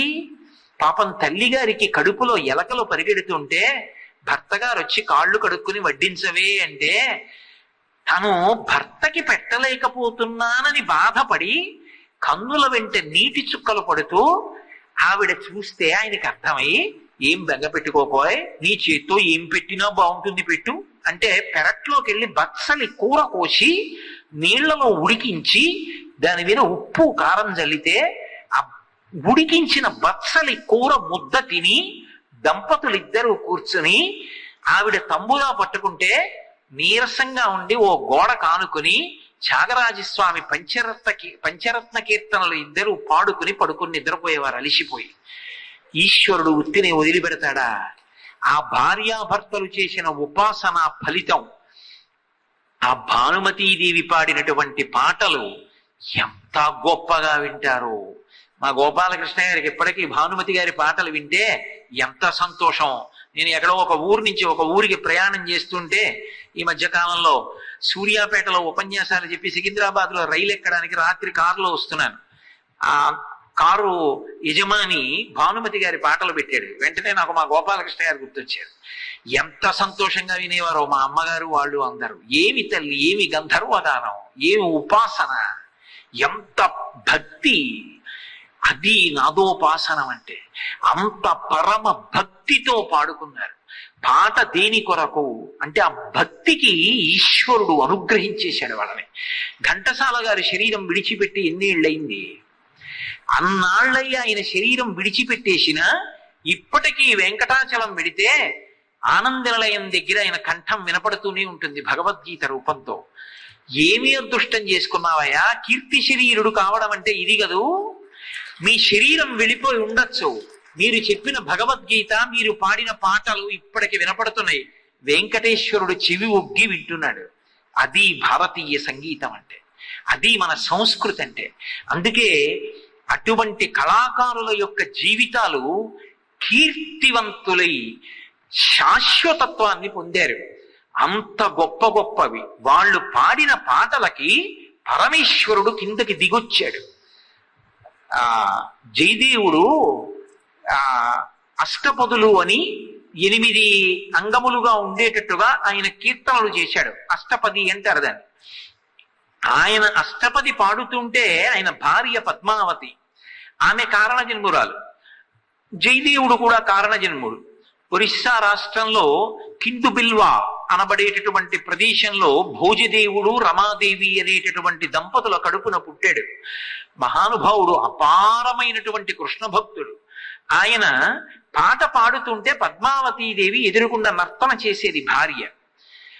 ఎంత జాగ్రత్త పడేవాడంటేట కృష్ణుడు, ఆయన పాడుతున్నటువంటి అష్టపదికి నర్తన చేస్తున్నటువంటి పద్మావతీదేవి యొక్క పాదం ఎక్కడైనా భ్రంశంగా అటు ఇటు కాకుండా లయ తప్పి పడుతుందేమో అని శ్రీకృష్ణ భగవానుడు అక్కడే కూర్చుని ఆవిడ పాదంలో నర్తనలో ఎక్కడ తప్పు రాకుండా చూసుకుంటుండేవట.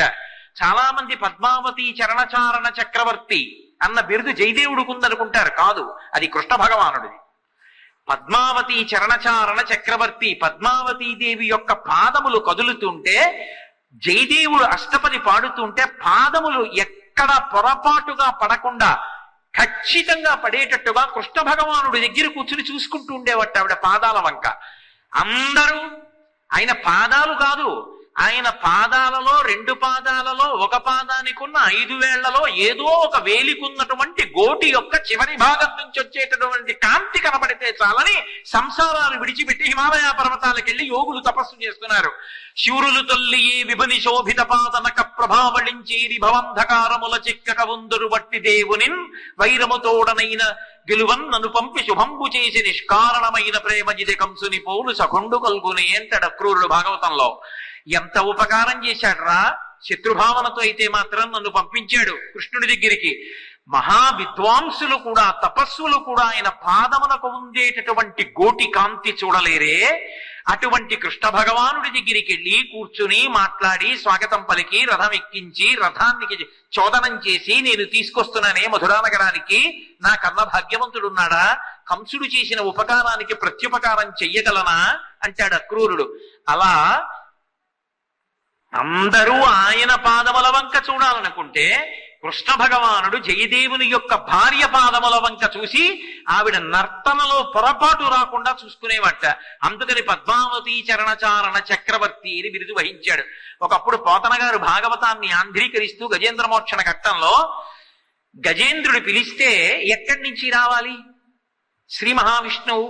అక్కడ వరకు ఆంధ్రీకరించారు స్వేచ్ఛానువాదం, ఇక తెలియలేదు. చాలాసేపు ఆలోచించారు, అసలు ఆయన గంట ఆగదు. కాయలు కాశిపోయినవిలే అరచేతులు వ్రాత ఘంటపున్ రాపిడి చేతనో కరకు నాగలి మేడిని పట్టి సెజ్జమున్ చేయుట చేతనో కవి కృషీవలా నీ వ్యవసాయ దీక్ష కాహాయని కింతలేశకలు అర్పక చూసిరిలే దివౌకసుల్ అంటారు కరుణశ్రీ గారు. అసలు దేవతలు రెప్పేయడం ఎందుకు పోయిందంటేట, పోతన గారు ఆ చేతులు కాయలు కాసిపోయే ఘంటం పట్టుకుని ఆ భాగవతాన్ని ఆంధ్రీకరించడంలో నాగలి పట్టి సైజ్యం చేశా, ఘంటం పట్టి భాగవతాన్ని ఆంధ్రీకరించా. అసలు పోతన గారి చేతికి కాయలు ఎందుకు కాశాయని పరీక్షగా చూడటంలో దేవతలు కొరదెప్ప వేయడం మరిచిపోయారన్నారు కరుణశ్రీ గారు. అటువంటి పోతన గారు గజేంద్రమోక్షణ ఘట్టంలో ఎక్కడి నుంచి రావాలి శ్రీ మహావిష్ణువు అంటే మరిచిపోయి ఆంధ్రీకరించలేకపోయారు. అర్థం కాక సంధ్యావందనం చేసుకొస్తానమ్మా అని కూతుర్ని పిలిచి ఘంటం పెట్టి పుస్తకం మూసేసి ఏటికి స్నానానికి వెళ్ళారు. ఇలా వెళ్ళారు, మళ్ళీ వచ్చారు పోతన గారు. అదేం నాన్న సంధ్యావందనం చేసుకొస్తా అన్నావు కదా అంది కూతురు. లేదమ్మా, ఎక్కడి నుంచి వస్తాడో విష్ణు భగవానుడు ద్యోతకమైంది అని గబగబ పద్యాలు రాసేశారు. వెళ్ళిపోయారు. మళ్ళీ కాసేపు ఆగి పోతన గారు వచ్చారు. వచ్చి పుస్తకం తీశారు. ఎవరు రాశారమ్మా ఈ పద్యాలు అన్నారు కూతుర్ని పిలిచి. అదేమి నాన్న, ఇందాక నువ్వేగా మనసుకి తట్టిందని వెనక్కి వచ్చావు సంధ్యావందనం చేయకుండా. అమ్మా నేను కాదమ్మా, పలికిడిది భాగవతమట పలికించు విభుండు రామభద్రుండటనే పలికిన భవహరమగునట పలికిద వేరుండు గాథ పలుకగనేలా రామచంద్రమూర్తి పూరించాడమ్మా ఈ పద్యాలు. ఎక్కడుంటాడు, ఎక్కడి నుంచి వస్తాడు విష్ణువు? ఎందుకని ఏనుగు నిన్ను నువ్వు మరిచిపోయి రావాలంది. ఎలా వస్తాడని ఆలోచిస్తుంటే అల వైకుంఠపురంబులో నగరిలో ఆమూల సౌధంబుదాపల మందార వనాంతరమృత సర ప్రాతేందు కంతోపలోత్పల పర్యంకరమా వినోదయగువాపన్న ప్రసన్నుండు విక్పల నాగేంద్రము పాహీ పాహీ ఎన కుయ్యాడించి సౌరంభి సిరికింజప్పడు శంఖచక్రజుగముం చేతోజి సంధింపడే పరివారంబును జీరడ భ్రగపతిన్ మందింపడా కర్ణికం తరథం ఇల్లము చక్కనొత్తడు వివాద ప్రోద్ధిత శ్రీ కుచోపరి చేలాంచలమైన వీడెడు గజ ప్రాణావనోత్సాహి తన వెంటన్ సిరి నచ్చి వెంట నవరోధ వ్రాతముం దాని వెనక పక్షీంద్రుడును ధను కౌమోదికి శంఖచక్ర నికాయంబును ధజినీకంతుడు తావొచ్చి రొయ్యన వైకుంఠపురంబునన్ కల్గువారాబాల గోపాలమున్ అని పూర్తి చేసి వెళ్ళిపోయాడు. ఆనాడు పోతన గారి భక్తికి రామచంద్రమూర్తి ఆంధ్రీకరించినట్టు జయదేవుడు అష్టపది రాస్తున్నాడు. అష్టపది పాడుతుండగా అందులో ఒక మాట అన్నాడు. ఆయన అన్నాడు, శ్రీకృష్ణ భగవానుడు రాధతో కలిసి మంచి కేళి సలుపుతున్నాడు, ఆట ఆడుకుంటున్నాడు. ఆ రాసలీలలో అన్నాడు, రాధా రాధా స్మరగరళ ఖండనం మమ శిరసి మండనం దేహి పద పల్లవ ముదారం అని వ్రాశాడు ఆయన ఆ అష్టపది రాసినప్పుడు. ఓ రాధా, నీ మీద ఉండేటటువంటి విశేషమైనటువంటి అనురాగము చేత మన్మథ సంబంధమైన నా బాణములు నా మీద పడి మదనతాపం అనేటటువంటి విషం నా తలకెక్కిపోయింది. ఆ వేడి తగ్గట్లేదు. ఒక్కసారి పల్లవమైనటువంటి చల్లని నీ పాదాన్ని ఎత్తి నా తల మీద పెడుదు అన్నాడు కృష్ణుడు. స్మరగరళ ఖండనం మమ శిరసి మండనం దేహి పద పల్లవ ముదారం అని ప్రియే చారుశీలే అంటూ ఆయన ఒక అష్టపది రాశాడు. అక్కడ వరకు రాశాడు. రాసిన తర్వాత ఆయనకి అనిపించింది, ఎక్కడి కృష్ణ భగవానుడు, ఎంతటి మహానుభావుడు, ఎంత రాధ మీద ప్రేమ ఉంటే మాత్రం రాధా నీ మీద నాకున్నటువంటి మోహం చేత ఆ మదనతాపం కలిగి నా తలకి విషమెక్కిపోయినంత వేడెక్కిపోయింది, ఏది నీ పాదం నా తల మీద పెట్టంటాడా అనడు. నేను ఇలా వ్రాయకూడదు, ఇంకొకలా వ్రాస్తానని ఘంటం అక్కడ పెట్టి పుస్తకం మూసేసి పద్మావతి నదికి వెళ్లి స్నానం చేసి సంధ్యావందనం చేసుకొస్తానని అభ్యంజనానికి బయలుదేరాడు. అభ్యంజనం అంటే ఒంటి నిండా నూనె రాసుకుని పెడతారు. నూనె రాసుకుని స్నానానికి బయలుదేరాడు. ఇలా గుమ్మం దిగాడు. పోతన గారు మళ్ళీ వచ్చినట్టు మళ్ళీ జయదేవుడు వచ్చాడు. వచ్చి అదేం మళ్ళీ వచ్చారంది పద్మావతిది అంటే ఆయన అన్నాడు, లేదు లేదు అష్టపది పూర్తి చెయ్యాలని ఆలోచన వచ్చింది. ఆలోచన వచ్చిందని పూర్తి చేసి వెళ్ళిపోయాడు. మళ్ళీ జయదేవుడు వచ్చాడు. వచ్చి ఇలా తిప్పాడు. దాని మీద నూనె బొట్లు పడున్నాయి ఆ వ్రాసిన దాని మీద. పద్మావతి, ఇది ఎవరు రాశారు? కొట్టేశాని, ఈ చరణం వద్దని అన్నాడు. ఏమో మీరేగా వచ్చి పూర్తి చేశారు, ఇది ఉంటేనే బాగుంటుందన్నారు పైగా అని ఆ కొట్టేసింది ఏదో మళ్ళీ రాశారే కింద అంది. ఆయన వెంటనే లేచి అన్నాడు, పద్మావతి నువ్వు అదృష్టవంతురాలివి, నేను రాలేదు. నేను నూనె వ్రాసుకుని వెళ్ళినట్టే కృష్ణ భగవానుడు ఒంటికి నూనె వ్రాసుకుని నాలా వచ్చి కూర్చుని వ్రాశాడు. ఆయన తలకి పట్టుకున్న నూనె బొట్టు పుస్తకం మీద పడింది. నేను కొట్టేసిన దాన్ని మళ్ళీ రాసి ఇలాగే ఉంచు, అప్పుడే ఈ అష్టపదికి అందమని రాశాడు. కాబట్టి నేను పొందలేదు కృష్ణ దర్శనం, నువ్వు పొందావు అన్నాడు. అందుకే ఆ అష్టపదికి దర్శన అష్టపది అని పేరు. ఇప్పటికీ పెద్దలైనటువంటి వారు తప్పకుండా అష్టపదిని ఇంట్లో వింటూ ఉంటారు. ఎందుకని అంటే అది వినపడితే కృష్ణ భగవానుడు ప్రసన్నుడవుతాడు.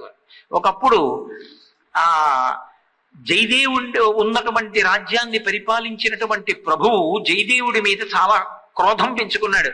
ఎందుచేత అంటే జయదేవుడు గీత గోవిందము అన్న పేరుతో రాశాడు గ్రంథాన్ని. ఆయన అభినవ గీత గోవిందము అని ఇంకో పుస్తకం రాశాడు. కానీ తన పుస్తకంలో ఉన్నటువంటి పాటల కన్నా జయదేవుడు రాసిన అష్టపదులు ప్రజలు ఎక్కువగా పాడుకుంటున్నారన్న క్రోధం పెంచుకున్నాడు. కానీ వేరొక ప్రభువుకి మాత్రం జయదేవుడు అంటే మహాప్రీతి. కానీ ఆ రాజ భార్యకి జయదేవుడన్నా జయదేవుడి భార్య మహాపతివ్రత పద్మావతీదేవి అని నా భర్త గౌరవిస్తున్నాడని ఆ రాణి క్రోధం పెంచుకుంది పద్మావతీదేవి మీద. ఎప్పుడు ఆవిడ పతివ్రత అని పొగుడుతాడు మా ఆయనని. చూద్దాం, పరీక్ష పెడదామని ఒక రోజున జయదేవుడు రాజుగారితో కలిసి వేటకెళ్ళాడు. ఈవిడ పద్మావతి ఇంట్లో ఉంది. మహారాణి కబురు చేసింది, అమ్మ ఏదో పని మీద ఆ రాణితో మాట్లాడడానికి పోనీ అంతఃపురానికి వచ్చింది. మాట్లాడుతూ గభాలను బయటికి వెళ్ళి లోపలికి వచ్చింది. ఎంత దుర్వార్త వచ్చిందమ్మా, రాజుగారితో వేటకెళ్లిన జయదేవుణ్ణి క్రూర మృగం చంపేసింది అని. ఆ మాటలు వింటూనే పద్మావతీదేవి నేల మీద పడి శరీరం వదిలేసింది. ఆవిడికి భర్త అంటే అంత ప్రీతి. ఆవిడ శరీరం వదిలేసింది. రాణి హడిలిపోయింది. తను అబద్ధం చెప్పడం వల్లే పద్మావతి చనిపోయిందన్న విషయం రాజుకి తెలిసినా జయదేవుడికి తెలిసినా చంపేస్తారు. వెనక్కి వచ్చారు ఇద్దరు. రాజు అడిగాడు, ఎందుకు చనిపోయింది పద్మావతి? దాచడం కుదరక ఏది జరిగితే జరుగుతుందని నేను ఇలా తప్పు చేశానని చెప్పింది రాణి. రాజు ఆగ్రహించబోయాడు. జయదేవుడు అన్నాడు, బెంగ పెట్టుకోకండి మహారాజా, ఆ కృష్ణ భగవానుడే కాళీయుడి మీద మర్దనం చేసి విషం పోగొట్టినవాడు, నా భార్యని బ్రతికించడా అని అక్కడ కూర్చుని మళ్ళీ ఇదే అష్టపది పాడాడు. ప్రియే చారుశీలే అన్న అష్టపది ఏది కృష్ణ పరమాత్మ పూరించాడో దాన్నే పాడాడు. పాడి పూర్తి చేశాడు. పద్మావతీదేవి మళ్ళీ లేచి. అందుకే ఆ అష్టపదికి రెండు పేర్లతో పిలుస్తారు. ఒకటి సంజీవని అష్టపది అని పిలుస్తారు, రెండవది దర్శన అష్టపది అంటారు. ఎందుకంటే అందులో కృష్ణ పరమాత్మ యొక్క దర్శనాన్ని పద్మావతీదేవి పొందింది. ఆ అష్టపదికి చనిపోయిన పద్మావతి మళ్ళీ బతికింది. అంత గొప్ప అష్టపది. ఒకప్పుడు పురుషోత్తమ దేవి అనబడేటటువంటి రాజు జయదేవుడి మీద కక్ష పెంచుకొని జయదేవుడు వ్రాసినటువంటి కీర్తనలు ఆ అష్టపదులు గొప్పవా, తాను వ్రాసిన గీతాలు గొప్పవా అని రెండింటినీ కలిపి తీసుకెళ్లి ఆ మనకి ఇప్పటికీ ఆ పూరిలో ఉన్నటువంటి జగన్నాథ స్వామి వారి యొక్క రాజద్వారం దగ్గర గడప మీద పెట్టి తలుపులు వేసేశారు. తెల్లవారేటప్పటికీ జయదేవుడు రచించినటువంటి కీర్తనలు మహానుభావుడు ఆ పూరి క్షేత్రంలో ఉన్న జగన్నాథ స్వామి చేతిలో పట్టుకుని ఉన్నారు. అప్పుడు జయదేవుని యొక్క కీర్తనలు ఎంత గొప్పవో లోకానికి అర్థమైంది, ఆయన అష్టపదులు. కాబట్టి ఈ దేశంలో సంగీతం అనేటటువంటిది ఎంత స్థాయికి వెళ్ళినటువంటిది అంటే కేవలము రంజకత్వము దాని యొక్క లక్ష్యము కాదు. రంజకత్వము తప్పని నేను నిర్ధారించట్లేదు, కానీ దాని చరమ ప్రయోజనం మాత్రం నాదోపాసన ద్వారా ఈశ్వరుణ్ణి చేరిపోవడమే. అందుకే అసలు మీరు ఒకటి ఆలోచించండి, భగవంతుని యొక్క స్వరూపాల్ని కీర్తించి పరవశించిపోతారు. లలితా పరాభట్టారిక స్వరూపం అంతటిది కూడా సరస్వతీదేవి వీణ వాయిస్తే పొంగిపోతుంది. అందుకే విపంచా గాయంతి వివిధమపదానం పశుపతే అని శంకర భగవత్పాదులు సౌందర్యలహరిలో శ్లోకం ఇస్తారు. చలిత శిరస సాధువచనే అంటారు. అందులో ఆవిడ పరమశివుడి మీద కీర్తనలు వీణ మీద వాయిస్తుంటే సరస్వతీదేవి మహాపతివ్రత కదు తల్లి, తన మీద కూడా పాడచ్చు. కానీ తన మీద పాడితే ఏమిటి పొగడతా అనుకుంటుందిట. వాళ్ళ ఆయన్ని పొగిడితే చెల్లిత శిరస ఇలా ఇలా అంటుందిట, ఎంతో సంతోషంగా. సాధువచనే శభాష్ అంటుంది తిరిగి. అలా ఆవిడ కదుపుతున్నప్పుడు ఇలా ఆవిడ తాటంకాలు ఊగుతాయిట. ఎర్రటి తాంబూల చర్వణం చేస్తున్న నోటితో ఆ వీణానాదం ఇలా వింటుంటే ఆవిడ యొక్క తాటంకములు ఊగుతుంటే అవి బొగ్గల్లో ప్రతిఫలిస్తే 2 తాటంకములు 4 తాటంకములులా కనపడితే 4 చక్రాల రథం మీద మన్మధుడిక్కొస్తున్నట్టు ఉంటుంది ఆవిడ ముఖం. శంకరులు దీన్ని చూపిస్తూ సౌందర్యలహరిలో స్ఫురద్గండాభోగ ప్రతిఫలిత తాటంక యుగళం చతుశ్చక్రం మన్యే తవ ముఖమిదం మన్మదరథం యమారుహ్యద్రుహ్యత్ కవనిరథమర్కేందు చరణం మహావీరోమార ప్రమదపతయే సంగీతవతే అంటారు.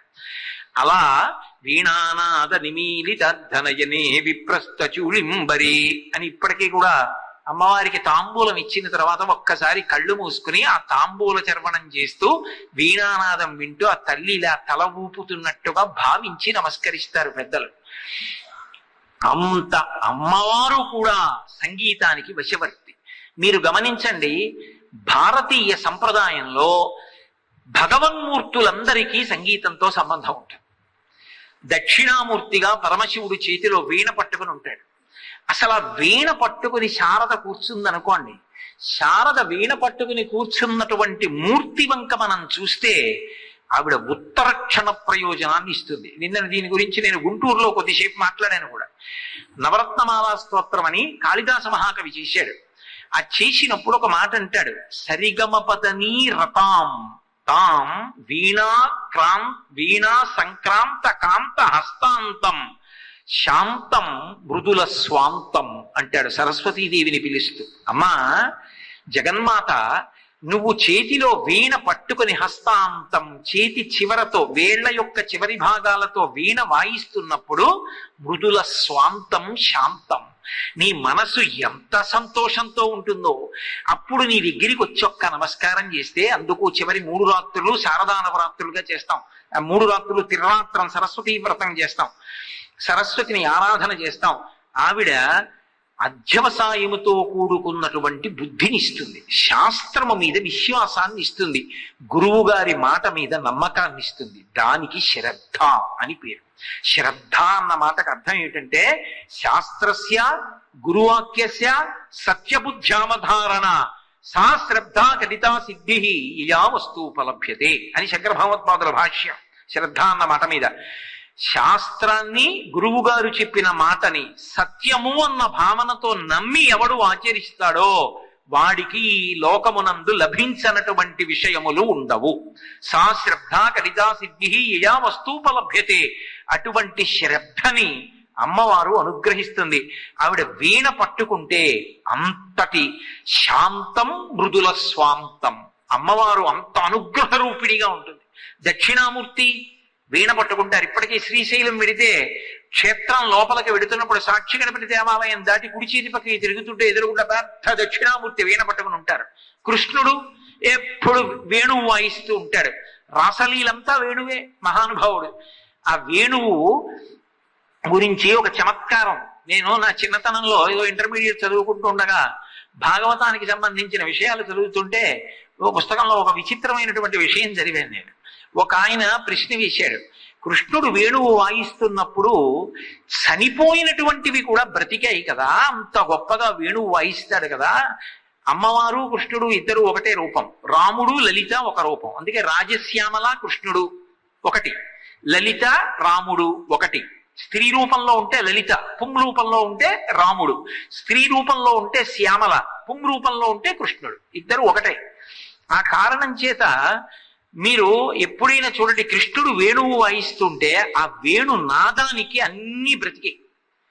ఒక ఆయన అన్నాడు, మరి అన్నీ బతికితే చేతిలో పట్టుకున్నటువంటి వేణువు కూడా ఒక చనిపోయినటువంటి చెట్టు ఎండిపోతే ఎండిపోయినటువంటి కొమ్మకి కన్నాలు చేసి తెచ్చి కృష్ణుడి యొక్క చేతిలో పెడితేనే కదా వేణువు అయింది. మరి అప్పుడు ఆ వేణువు కూడా చిగర్చద్దా? మరి చచ్చిపోయిన చెట్లే బతికితే వేణువు ఎందుకు చిగర్చలేదని అడిగాడు. అడిగితే జవాబు చెప్తూ అన్నారు, చచ్చిపోయిన చెట్లే కృష్ణ పరమాత్మ వాయించినటువంటి వేణువు నుంచి వచ్చినటువంటి నాదాన్ని విని మళ్ళీ చిగర్చి సంతోషంతో బ్రతకడం ప్రారంభిస్తే, శ్రీకృష్ణ పరమాత్మ తన మృదువైనటువంటి వేళ్ల చివరి భాగంతో పట్టుకుని తన కింది పిరివి మీద పెట్టుకుని తనలో ఉన్నటువంటి ఊపిరిని దానిలోకి ఊది ఆయన వావాచనం అందులోకి ఎడుతుంటే అందులోంచి నాదం వస్తే చిగరిస్తే మళ్ళీ పుట్టవలసి వస్తుందని ఇంక అలాగే ఉండిపోయింది వీడు. అది నాదం యొక్క గొప్పతనం. కాబట్టి కృష్ణ పరమాత్మ అంతటి వాడు వేణువు వాయించాడు, సరస్వతీదేవి వీణ వాయిస్తుంది, లలితా పరాభట్టారిక ఎప్పుడు సంగీతం వింటూ ఉంటుంది, మురిసిపోతూ ఉంటుంది. అసలు గణపతి కూడా నృత్యం చేస్తారు. గణపతి కూడా సాయంకాలం వేళ పరమశివుడు తాండవం చేస్తుంటాడు, ప్రదోష తాండవం. జటాటవీ గలజ్జల ప్రవాహ పావిత స్థలే గళేవళం జలంబితం భుజంగ తుంగమాలికం ఢమఢమఢమఢమన్ నినాదమడ్డవర్వయం చకార చండ తండవత్ తనోతుల శివ శివం అని. ఆ తాండవం చేసేటప్పుడు విఘ్నేశ్వరుడు మధ్యలో వాయిస్తూ ఉంటాడు. అసలు సంగీతంతో సంబంధం లేని వాళ్ళు ఎవరు? అందరూ శ్రీ మహావిష్ణువు తాండవం జరుగుతుంటే పరమశివుడికి నర్తనంలో తాళం వేసి సహకరిస్తూ ఉంటారు. అందుకు కదూ శంకరాచార్యులు వారు శివానంద లహరి చేస్తూ, మహానుభావ నువ్వు ఇన్ని రకాలుగా పరమశివుడికి తోడ్పడ్డావు కాబట్టే నీకు శరీరంలో అర్ధభాగం ఇచ్చాడయా అన్నారు. కాబట్టి అసలు సంగీతంతో సంబంధం లేనటువంటి భగవన్మూర్తులు ఏమున్నాయి మనకి? ఏం ఉండవు. భగవన్మూర్తులే సంగీతానికి అంతటి లోలత్వాన్ని పొందుతారు, అంత ప్రసన్నత్వాన్ని పొందుతారు. అమ్మవారైతే శారదా నవరాత్రులు వస్తున్నాయి. శారదా నవరాత్రుల్లో ప్రదోష వేళ పూజ చేసినప్పుడు అమ్మవారితో చెప్తారు, అమ్మా ఇవాళ తృతీయ దివసే ప్రదోష వేళ పూజాయాం తత్పూజాంగత్వేన గీతం అవధారయా ఓ పాట పాడతారు. అలాగే అమ్మవారి దగ్గరికి వెడితే వేణువు వాయించిన వీణ వాయించిన ఆవిడ బహుప్రసన్నురాలైపోతుంది సాయంకాలం పూట్ల. అందుకే వీణ వినపడితే పరమ సంతోషం. అలమురళీరవ వాజిత కూజిత కోకిల మంజుల మంజురతే అని మహిషాసుర మర్దని అష్టకంలో చెప్పలా? వేణునాదం వింటే ఆవిడ అంత సంతోషిస్తుంది. కాబట్టి దేవతామూర్తులందరూ కూడా సంగీతమునకు వశపడిపోయినటువంటి వారే. రాజోపచారాల్లో గీతం శ్రావయామి వాద్యం ఘోషయామి మనకి పూజలో అంతర్భాగాలయ్యాయి. అటువంటి సంగీతం మన భారతీయ సంస్కృతికి పట్టుకొమ్మ. ఎంత భక్తితో బ్రతికారో ఎంతమంది పేర్లని నేను చెప్పగలను. ఒక హరిప్రసాద్ చౌరాసియా, ఓ బిస్మిల్లా ఖాన్, మహానుభావులు ఎంతమంది ఎన్ని రకాల వాద్యాలతో తమ తమ గాత్రంతో భారతదేశం యొక్క కీర్తి ప్రతిష్టల్ని ప్రపంచమంతటా కూడా ఎగరవేశారో. మహాతల్లి ప్రాతస్మరణీయురాలు ఎంఎస్ సుబ్బలక్ష్మి గారు మహాస్వామి వారు వ్రాసినటువంటి కీర్తనని ఐక్యరాజ్య సమితిలో ఆ పాట ఆవిడ పాడుతుంటే సభ్యులందరూ లేచి నిలబడి కరతాళధ్వనులు చేశారు ఆవిడ యొక్క సంగీతానికి. అంత గొప్ప సంగీతం పాడింది నా తల్లి. ఇప్పటికీ ఆవిడ పాట వినపడితే ఎవరైనా సరే అలా ఉండిపోవలసింది. ఇప్పటికీ ఆంధ్రదేశంలో మనందరం వాళ్ళు కనపడితే చాలు నమస్కరించవలసినటువంటి గొప్ప విద్వాంసులు. పాతతరం వాళ్ళు సంగీతాన్ని ఉపాసన చేసిన మహాపురుషులు నీదునూరి కృష్ణమూర్తి గారు, మంగళంపల్లి బాలమురళీ కృష్ణ గారు. వాళ్ళిద్దరినీ నిజంగా జాతి తెలుగు వాళ్ళు ఎంత జాగ్రత్తగా చూసుకోవాలంటే గుండెల్లో పెట్టు కాపాడుకోవాలి. ఎందుచేత అంటే భారతదేశం యొక్క కీర్తి ప్రతిష్టల్ని సమున్నతంగా ఎగరవేసినటువంటి వాళ్ళు. మొన్నటి వరకు ఉన్నటువంటి వారు మహానుభావుడు ఆ కర్నూలులో మెడికల్ కాలేజీలో ఆ ప్రొఫెసర్ గా చేసి రిటైర్ అయిపోయారు ఆ పినాకపాణి గారు. గొప్ప సంగీత విద్వాంసులు. ఆయన శరీరాన్ని విడిచిపెట్టి వెళ్ళిపోయారు. వేరొకరు ఈ మధ్యనే వెళ్ళిపోయారు. మనకి పాత తరాల్లో మిగిలినటువంటి మహాపురుషులు నాదోపాసనకి నీదునూరి కృష్ణమూర్తి గారు, మంగళంపల్లి బాలమురళీ కృష్ణ గారు, ఇంకా ఎందరో విద్వాంసులు గుప్తంగా ఉండొచ్చు. వాళ్ళ పేర్లు నేను చెప్పకపోవచ్చు తప్ప వాళ్ళకి అంత మాత్రం చేత కీర్తికి లోటు ఉందని నా ఉద్దేశ్యం కాదు. కాబట్టి భారతీయ సాంస్కృతిక వైభవం అంటే అదిగో ఒక్కొక్క కళ చేత ఈశ్వరుణ్ణి ఆరాధించి ఈశ్వరుణ్ణి పొంది ఈశ్వరుణ్ణి మనందరికీ కూడా అందించి ఈశ్వరుని యందు లయమయ్యారు. అలాగే మీరు నృత్యాన్ని తీసుకోండి. భారతీయ నృత్యం రాజోపచారాల్లోకి చేరింది. నృత్యము ఏదో అర్థం పర్థం లేకుండా పాదాల్ని కలపడం కాదు. ఆంగికం లాస్యం అని రెండు ఉంటాయి. ఆంగికం అంటే శరీరావయవములు కదలడం, లాస్యం అంటే ముఖములో భావములు ప్రకటనమవడం. అసలు పార్వతీ పరమేశ్వరులు ఎక్కడుంటారు కేళీ విలాసంగా అంటే ఈ ప్రపంచమంతటా కూడా ఆంగికము తాండవము, లాస్యము, లాస్య తాండవ సమన్వయ రూపంగా ఉంటారు. ఇప్పుడు నేను ఉపన్యాసం చెప్తూ రెండు అంటే ఇలా అంటారు, అంతటా అంటే ఇలా అంటారు. అంటే అది తాండవం, ఆంగికం, శరీరంతో ఆ ముద్ర చెప్పడం. భావం ఒక్కొక్కటి చెప్తున్నప్పుడు ముఖంలో ఒక్కొక్క భావన వస్తుంది, ఒక్కొక్క భావన ప్రకటనమవుతుంది. మీరు అంతే సంతోషంతో ఆ భావాన్ని ప్రకటనం చేస్తుంటారు. అలా ప్రకటనం చేస్తున్నప్పుడు అది లాస్యం. లాస్యం అమ్మవారి రూపం. లాస్య ప్రియా లయకరి అని లలితా సహస్రం.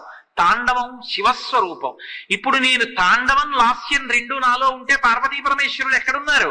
ఇక్కడే ఉన్నారు. కాబట్టి ఇదేమిటి? ఇదే కైలాసం. అలా అంతటా ఉన్నప్పుడు ఈ లోకం అంతా ఏమిటి? కైలాసం. కైలాసం ఎక్కడో ఉండదు, కైలాసం ఇక్కడే ఉంటుంది, కళ్ళెదురుగుండా.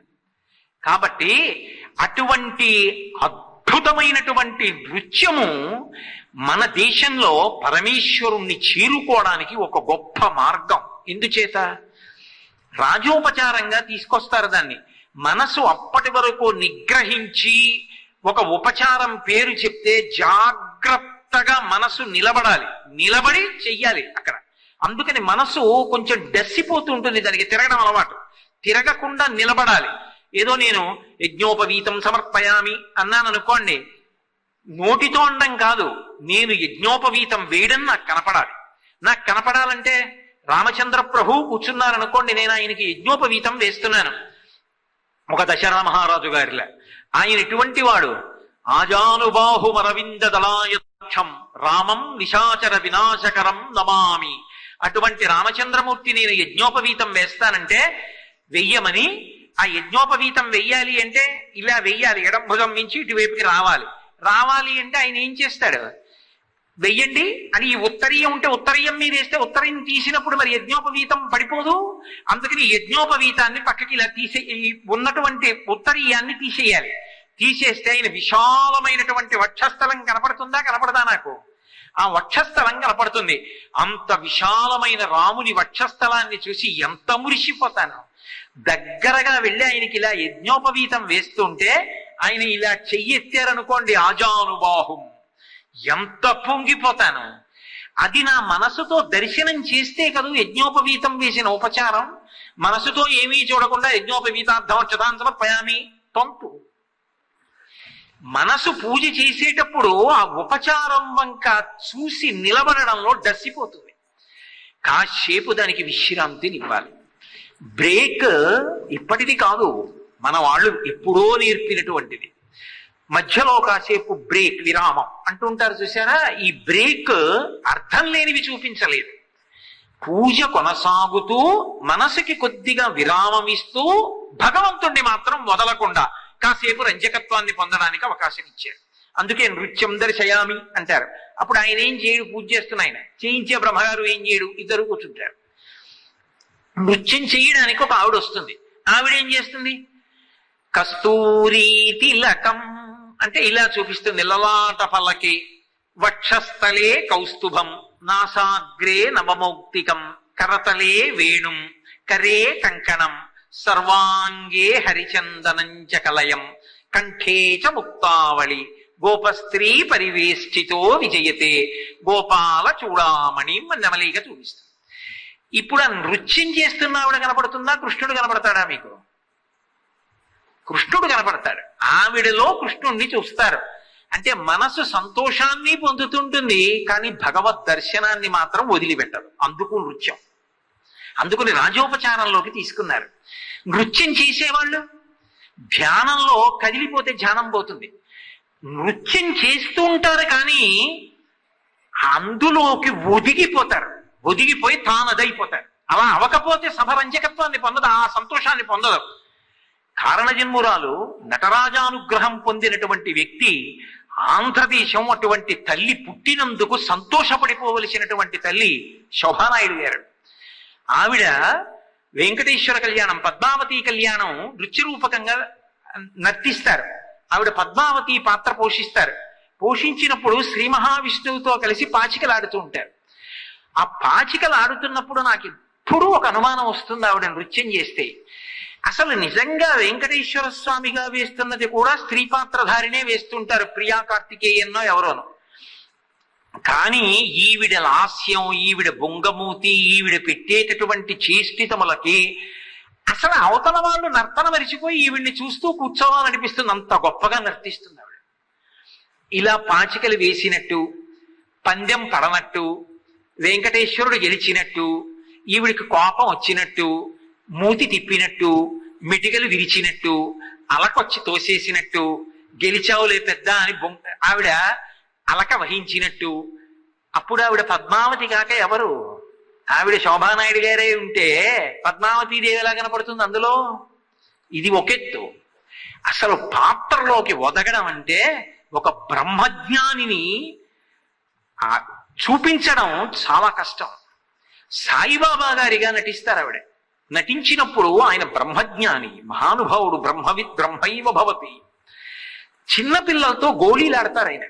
ఆ చిన్న పిల్లలతో గోళీలాడుకుంటున్నటువంటి సన్నివేశాన్ని నృత్య భంగిమలోనే సంతోషపడిపోతూ తప్పట్లు కొట్టడాన్ని అభినయించి చూపిస్తుంటే నిజంగా మన కళ్ళ ముందు సాయిబాబా గారే కనపడి ఒక బ్రహ్మజ్ఞాని కదిలితే ఎలా ఉంటుందో అదే స్థితిని మనం పొందుతాం. రామాయణాన్నంతటినీ బాలరాముడి దగ్గర నుంచి రామాయణాన్నంతటినీ ప్రదర్శిస్తారు. అది నటరాజానుగ్రహం. అన్ని పాత్రలలోకి ఇమిడిపోవడం. అది చూస్తున్నప్పుడు మనకి శోభానాయుడు గారు కనపడరు. ఒక కృష్ణుడు కనపడతాడు, ఒక పద్మావతి కనపడుతుంది, ఒక వెంకటేశ్వరుడు కనపడతాడు, ఒక సాయిబాబా గారు కనపడతారు. ఆవిడ ఏ పాత్ర వేస్తే ఆ పాత్ర కనపడుతుంది. నృత్యానికి ఉన్న గొప్పతనం ఏమిటంటే వాద్యము, పాట, ఆంగికము, లాస్యము ఇన్నిటితో కలిసి మన మనసుల్ని మన ప్రమేయం లేకుండా తాను లాక్కుని భగవత్తత్వాన్ని ఆవిష్కరిస్తుంది. అందుకు కదా నటరాజ రామకృష్ణ గారు పేరిణి శివతాండవం ఎక్కడ ఓరుగల్లు రామప్ప దేవాలయం, ఆ రామప్ప దేవాలయంలో ఉన్న పేరిణి శివతాండవ ప్రక్రియ మీద మహానుభావుడు విశేషమైనటువంటి పరిశోధన చేసి, పివిఆర్కే ప్రసాద్ గారి పుస్తకం చదివితే తెల్లపోతాం. లక్షల మంది ఒక మహాశివరాత్రి నాడు ఆయన ఇస్తున్నటువంటి పేరిణీ శివతాండవ ప్రదర్శనకి 10,000 మంది వస్తారనుకున్నారు. లక్షల మంది వచ్చి రోడ్లు ఆగిపోయాయి. ఇటు వాహనాలు అటు వాహనాలు ఇటు రావు, జనం వెళ్ళరు. హడిలిపోయారు నిర్వాహకులు. ఏం చెయ్యాలో అర్థం కాలేదు. ప్రభుత్వం తరఫున కార్యక్రమం అది. పెట్టిన వారు పివిఆర్కే ప్రసాద్ గారు ప్రభుత్వం తరఫున పరిగెత్తుకెళ్ళి అడిగారు నటరాజ రామకృష్ణ గారిని, అయ్యా మీరేమనుకోవద్దు, ఇలా అడగకూడదు, మీరు దయచేసి 3 గంటల తర్వాత 4 గంటల తర్వాత నృత్యం ఆపద్దు, తెల్లవారి వరకు చేయండి. తెల్లవారిపోతే ఎక్కడ వాళ్ళు అక్కడ కొంచెం తేలిగ్గా వెళతారు రహదారుల మీద, లేకపోతే ఈ చీకట్లో ఎన్ని ప్రమాదాలు జరుగుతాయో, కాబట్టి ఆపద్దు అంటే తెల్లవారే వరకు పేరిణీ శివతాండవం చేశారు. మీరు ఎప్పుడైనా చూశారో లేదో పేరిణీ శివతాండవం. అసలు అంతమంది ఆ నృత్యం చేసేటటువంటి వాళ్ళు నిలబడి ఒకప్పుడు కాకతీయులు యుద్ధానికి వెళ్ళేటప్పుడు మోగించేవారు. ఆ మృదంగాలు వాయిస్తూ ఆ నృత్యం చేస్తూ ఉంటే వాళ్ళందరూ ఆ తాండవం చేస్తుంటే మంచాన పడి ఉన్నవాడు కూడా లేచి కత్తి పట్టుకుని యుద్ధానికి బయలుదేరుతాడు. వీరరసం ఆవిష్కరింపజేస్తారు. ఒకప్పుడు కాకతీయులు యుద్ధానికి బయలుదేరేటప్పుడు పేరిణీ శివతాండవం చేయించి సైన్యాన్ని పంపించేవారు. అటువంటి పేరిణీ శివతాండవ ప్రక్రియని విపరీతమైనటువంటి పరిశోధన చేసి మళ్ళీ ఆంధ్రదేశానికి అందించాడు మహానుభావుడు. వాళ్ళందరూ తెలుగు జాతి రత్నాలు, ప్రాతస్మరణీయులు. మన యువతరం వాళ్ళ గురించి చదువుకోవాలి, వాళ్ళ గురించి తెలుసుకోవాలి. అటువంటి వాళ్ళని, వాళ్ళ కీర్తి ప్రతిష్టల్ని, వాళ్ళు అనుసరించిన మార్గాల్ని చూడాలి. మళ్ళీ ఆ వారసత్వం, ఆ సంస్కృతి ఆగిపోకుండా అది కొనసాగడానికి కావలసినటువంటి సాధన క్రమశిక్షణతో చెయ్యాలి. లేకపోతే కొన్నాళ్ళకి అవి పుస్తకాలకు పరిమితం అయిపోతాయి. ఆ ప్రదర్శన ఇచ్చేటటువంటి వాడు ఉండడు. అలాంటి స్థితిని పొందాలి అంటే ఆ నృత్యం అంత అద్భుతం. ఏమిటంటే 4 చీరలు కట్టి అవతల వైపు టేబుల్ ఫ్యాన్స్ పెట్టి ఆ చీరలు ఇలా ఇలా ఇలా ఇలా కెరటాల్లో ఊగుతుంటే వెనక సముద్ర ఘోష పెట్టి సంపత్ కుమార్ బృందం ఒకప్పుడు తెలుగుదేశంలో, తెలుగుదేశం అంటే నా ఉద్దేశం ఆంధ్ర రాష్ట్రంలో, ఆంధ్ర జాలరి, ఆయన పేరు కూడా తెలుగువాడి పేరు పెట్టారు, ఆంధ్ర జాలరి. ఆ జాలరి చేపల కోసం సముద్రంలో వెళ్ళినప్పుడు ఎలా ఉంటుంది, ఆ ఘోష ఎలా ఉంటుంది, ఆ వల ఎలా విసురుతాడు, ఆ వల నీళ్లలో ఎలా పడుతుంది, అది ఇలా గొడుగులా విస్తరించి పడుతుంది. కానీ బరువు లోపల ఉన్న సామానంతో లాక్కుంటుంది. దాన్ని ఎంత జాగ్రత్తగా ఇలా ఇలా పడవ మీద ఉండి లాగాలి. ఆ బరువుకి పడవ తలకిందులు కాకూడదు. ఇది ఊంచుకుంటూ దాన్ని లాగాలి. లాగి తీసుకెళ్లి విప్పి అందులో ఉన్నటువంటి చేపలు పనికొచ్చేవి ఏరాలి.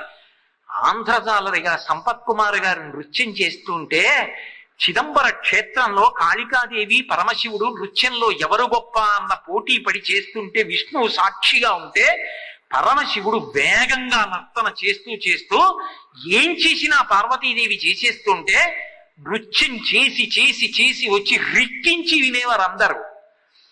అలా తిరుగుతూ తిరుగుతూ వచ్చి అక్కడ కుంకం భరిణి పెట్టేవారు, పెద్ద భరిణె.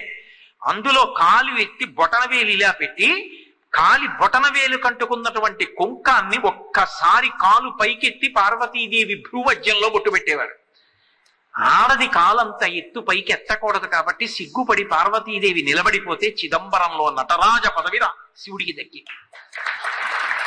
సంపత్ కుమార్ బృందం ఆంధ్రజాలరీ చేస్తుంటే పరవశం పొందేవారు. ఏమి ఆంధ్రదేశం అండి, ఎటువంటి మహానుభావులు ఒక చిన్న విషయాన్ని సాధన చేయడానికి ఎంత కష్టపడ్డారో. చిట్టిబాబు గారు మహానుభావుడు, ప్రాతస్మరణీయుడు. వెడ్డింగ్ బెల్స్ అని పాశ్చాత్య సంగీతంలో ఉన్న ప్రక్రియని వేగంగా వీణతంత్రుల మీద మోగించడం తీసుకొచ్చారు. ఆయన కొమ్మల్లో కోయిల అన్న కీర్తన, ఆ పాట వీణ మీద పలికిస్తుంటే కోయిల కుయ్యాలి, అది వీణ మీద ఎలా ఇలా అని వీణ తీగని గోటితో మీటి ఈ చేయి పైకెత్తేసేవారు. ఇంక చేయి వాడేవారు కాదు, ఎడం చేత్తో మెట్లు మాత్రం కదిపేవారు. కదిపితే కూ అనేది వీణ తీగ, అది కూ అన్నది పలికించడానికి ఆయన ఎంత శ్రమ పడ్డారో. తరువాతి కాలంలో ఎంతమంది శిష్యులు నేర్చుకున్నారో. వీణ మీదకి తీసుకొచ్చి శ్రీ సూక్త, పురుష సూక్తాలు, దుర్గా సూక్తం కూడా పలికించారు, మంత్రపుష్పం పలికించారు.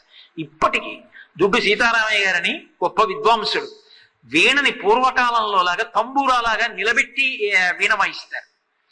ఇప్పటికీ ఒకసారి నేను హైదరాబాద్ లో ఉండగా ప్రత్యేకం పాపం మా ఇంటికి వచ్చి నేను ఏదో వీణ గురించి మాట్లాడితే మీకు చూపిస్తానండి అలా వీణ వాయించడం అని మా ఇంటికి వచ్చి కూర్చుని వెళ్ళి వాయించి చూపించారు. తర్వాత ఒకసారి ఆయన కాకినాడ దేవీ నవరాత్రులకు వచ్చి అక్కడ కూడా వాయించారు.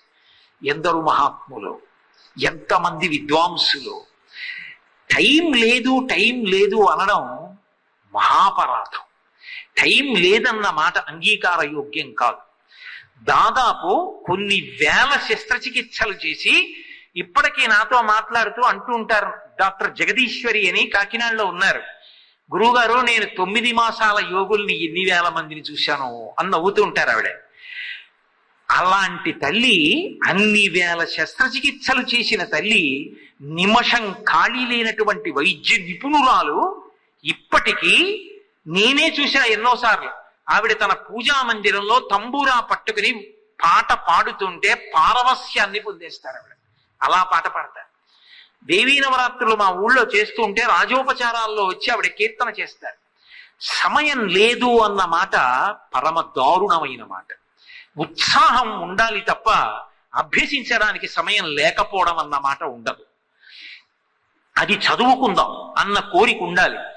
జవహర్లాల్ నెహ్రూ గారి తీన్మూర్తి భవన్ కి ఢిల్లీలో ఇప్పటికీ వెళ్ళి చూస్తే ఇది ఇల్లా గ్రంథాలయమా అనిపిస్తుంది. ఎన్ని పుస్తకాలు ఎక్కడ చూసినా. అంతవరకు ఎందుకండి, మన ఆంధ్రుడు మహానుభావుడు, ఎవరి పేరు చెప్తే పారవస్యం కలుగుతుందో అంత గొప్ప వ్యక్తి.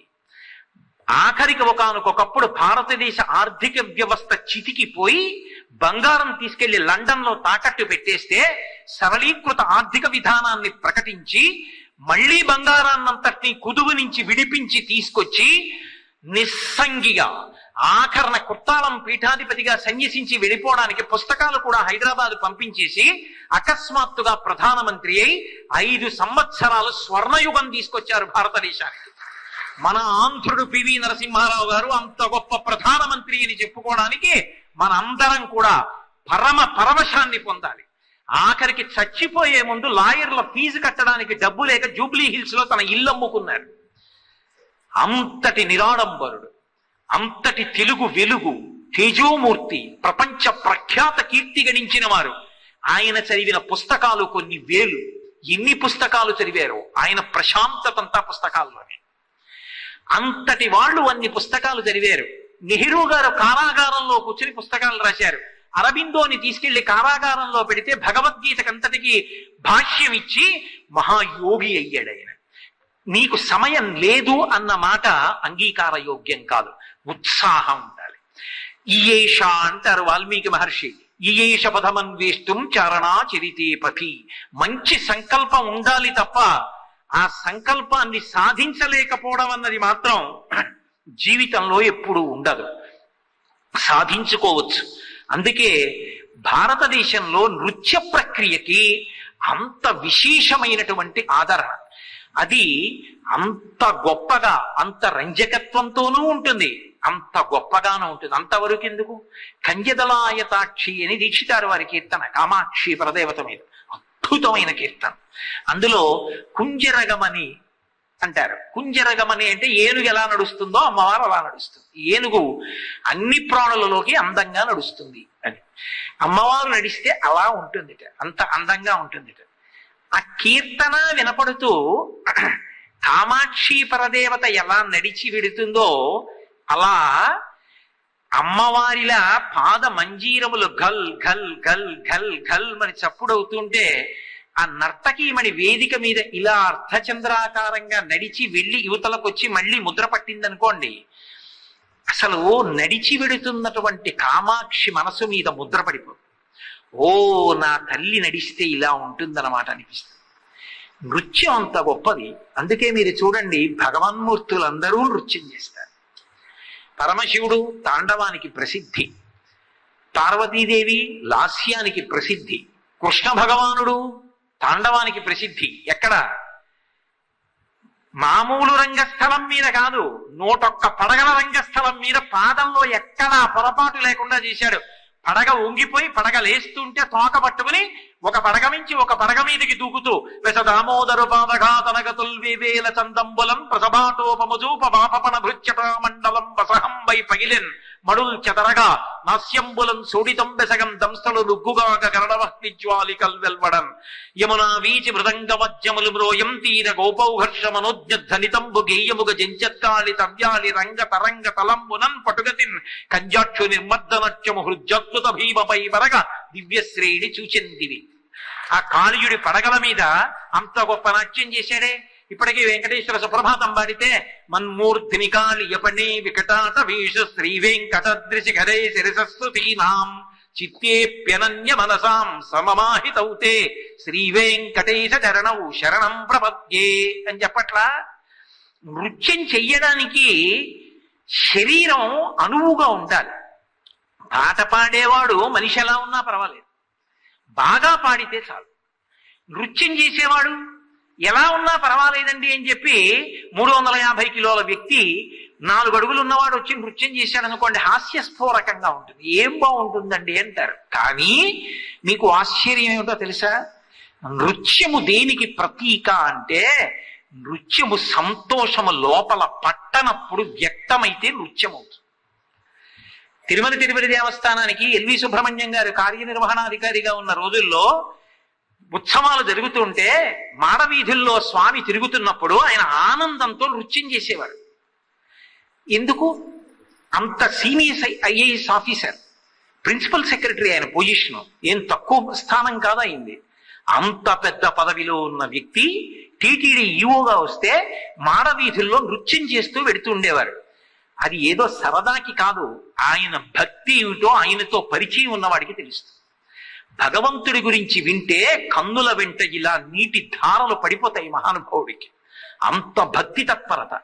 ఆ స్వామి వాహనం మీద వస్తూ ఉంటే ఏ నా పూర్వీకులు చేసుకున్న పుణ్యమో, దీనికి కార్యనిర్వహణాధికారిగా ఈ వాహనం వెడుతుంటే దాని ముందు వెళ్ళగలుగుతున్నాను, ఆనందంతో అందరితో కలిసి గోవిందనామాలు చెప్తూ ఆ పారవస్యం లోపల పట్టకపోతే ఆయన నృత్యం చేస్తుండేవారు. ఆయనతో పాటే ధర్మకర్తల మండలి అధ్యక్షుడు కనుమూరి బాపిరాజు గారు కూడా నృత్యం చేస్తుండేవారు. అవన్నీ తప్పులు పట్టవలసిన విషయాలు కావు, అవన్నీ లోపల ఇమడని సంతోషం వ్యక్తమైతే జరిగినటువంటివి. అవి వాళ్ళ వ్యక్తిగతమైన భక్తిగా చూసి సంతోషించాలి తప్ప వాటి మీద కూడా విమర్శలు చేయడం అనేటటువంటిది అంత యోగ్యమైన విషయం కాదేమోనని నా వ్యక్తిగత అభిప్రాయం. కాబట్టి నృత్యం ఒకానొక సమయంలో యోగ్యమైన శరీరము లేనివాడు చేసినా కూడా పరమ గొప్పదిగా నిలబడుతుంది. ఎందుకో తెలుసా? ఒక బిందె నీరు పడదామని తీసుకెళ్లి పంపు గొట్టం కింద పెట్టినప్పుడు పంపు గొట్టంలోంచి పడుతున్నటువంటి నీటి ధార చేత బిందె అంతా నిండిపోయిన తరువాత ఇక పట్టలేక ఇంకా పడుతున్న నీళ్లు అంచుల వెంట కారిపోయినట్టు భగవంతుని యొక్క స్మరణల చేత కలిగినటువంటి ఆనందము లోపల పట్టక ఉద్భుతమైతే ఆంగికమై నృత్యం అవుతుంది. అంత సంతోషంగా నృత్యం చేస్తారు. అది విశాల హృదయం ఉన్నవాడు అనుకోండి, అవతలవాడు చేయవలసిన నృత్యం యువతలవాడు చేస్తాడు ఒక్కొక్కప్పుడు. అది నృత్య గణపతి. ఒకానొకప్పుడు గణపతి చంద్రుడిని శపించారు. ఎందుకు శపించారు? ఏదో విచిత్రమైన విషయం చెప్తారు. ఏదో ఆయన బాగా తినేశాడు, వెళ్ళాడు, ఏదో పడుకున్నాడు, కాళ్ళు అనలేదు, చేతులు అనలేదు, ఆయన నవ్వాడు. అలా ఏం లేదు. స్కాంద పురాణంలో, విష్ణు పురాణంలో ఆయన అన్ని లోకాలు తిరుగుతుంటాడు. చంద్రలోకానికి వెళ్ళాడు. చంద్రుడు అందగాడు, కవులు వర్ణిస్తారు ఆయన్ని. అందుకని చంద్రుడు విఘ్నేశ్వరుడి వంక చూశాడు. మరుగుజ్జు రూపంలో ఉంటాడు కదూ, పుట్టివాడు, లంబోదరం, ఎలా తిరుగుతున్నాడో అని పక్కపక్క నవ్వాడు. ఒరే, నీకు అహంకారమే పాడు చేస్తోంది. ఇలాగే భార్యలతో ప్రవర్తించడంలో తప్పు చేశావు, గురుపత్నితో ప్రవర్తించడంలో తప్పు చేశావు. నీది బాహ్యంలో అందం, నాది ఆంతరమునందు అందం. నీకు ఈ గర్వం పోవాలంటే నీ ముఖం చూసేవాడు ఉండకూడదని, నీ ముఖం చూస్తే నీలాపనిందలు వస్తాయన్నాడు. అందరూ రాత్రి అయ్యేటప్పటికీ ఈయన కనపడతాడేమో అని ఇలా చెయ్యడ్డెట్టుకుంటే సిగ్గుపడి సముద్రంలో గడిపాడు చంద్రుడు. అయ్యో, ఆయన లేకపోతే ఓషధులు ప్రకాశించట్లేదంటే బ్రహ్మగారు అన్నారు, విఘ్నేశ్వరుడికి వెళ్ళి చెప్పమనండి, క్షమిస్తాడు. భాద్రపద శుక్ల చవితి నాడు వినాయక వ్రతం చేయమనండి అన్నారు. చంద్రుడు సముద్రంలోంచి వచ్చి వ్రతం చేసి విఘ్నేశ్వరుడి దగ్గరికి వెళ్ళి కాళ్ళ మీద పడి నమస్కారం చేశాడు. నాకు తప్పు అయిపోయింది, మిమ్మల్ని చూసి అలా నవ్వడం అహంకారమే అన్నాడు. ఇప్పుడు విఘ్నేశ్వరుడు నృత్యం చేశాడు. ఎందుకని? ఆయనకి సంతోషం పట్టలేదు మనసులో. ఏమిటి సంతోషం? ఒక్కడు తప్పు తెలుసుకున్నాడు రా, చాలు. తప్పు తెలుసుకోవడం అంత గొప్ప విషయం. తప్పు తెలుసుకోకపోగా నేను తప్పు చేయడం ఏమిటి? అది చెలరేగిపోవడానికి అజ్ఞానం చాలు. నా తప్పు తెలుసుకున్నానని చెప్పడానికి చాలా సంస్కారం ఉండాలి. అదంతా తేలిగ్గా ఏం రాదు.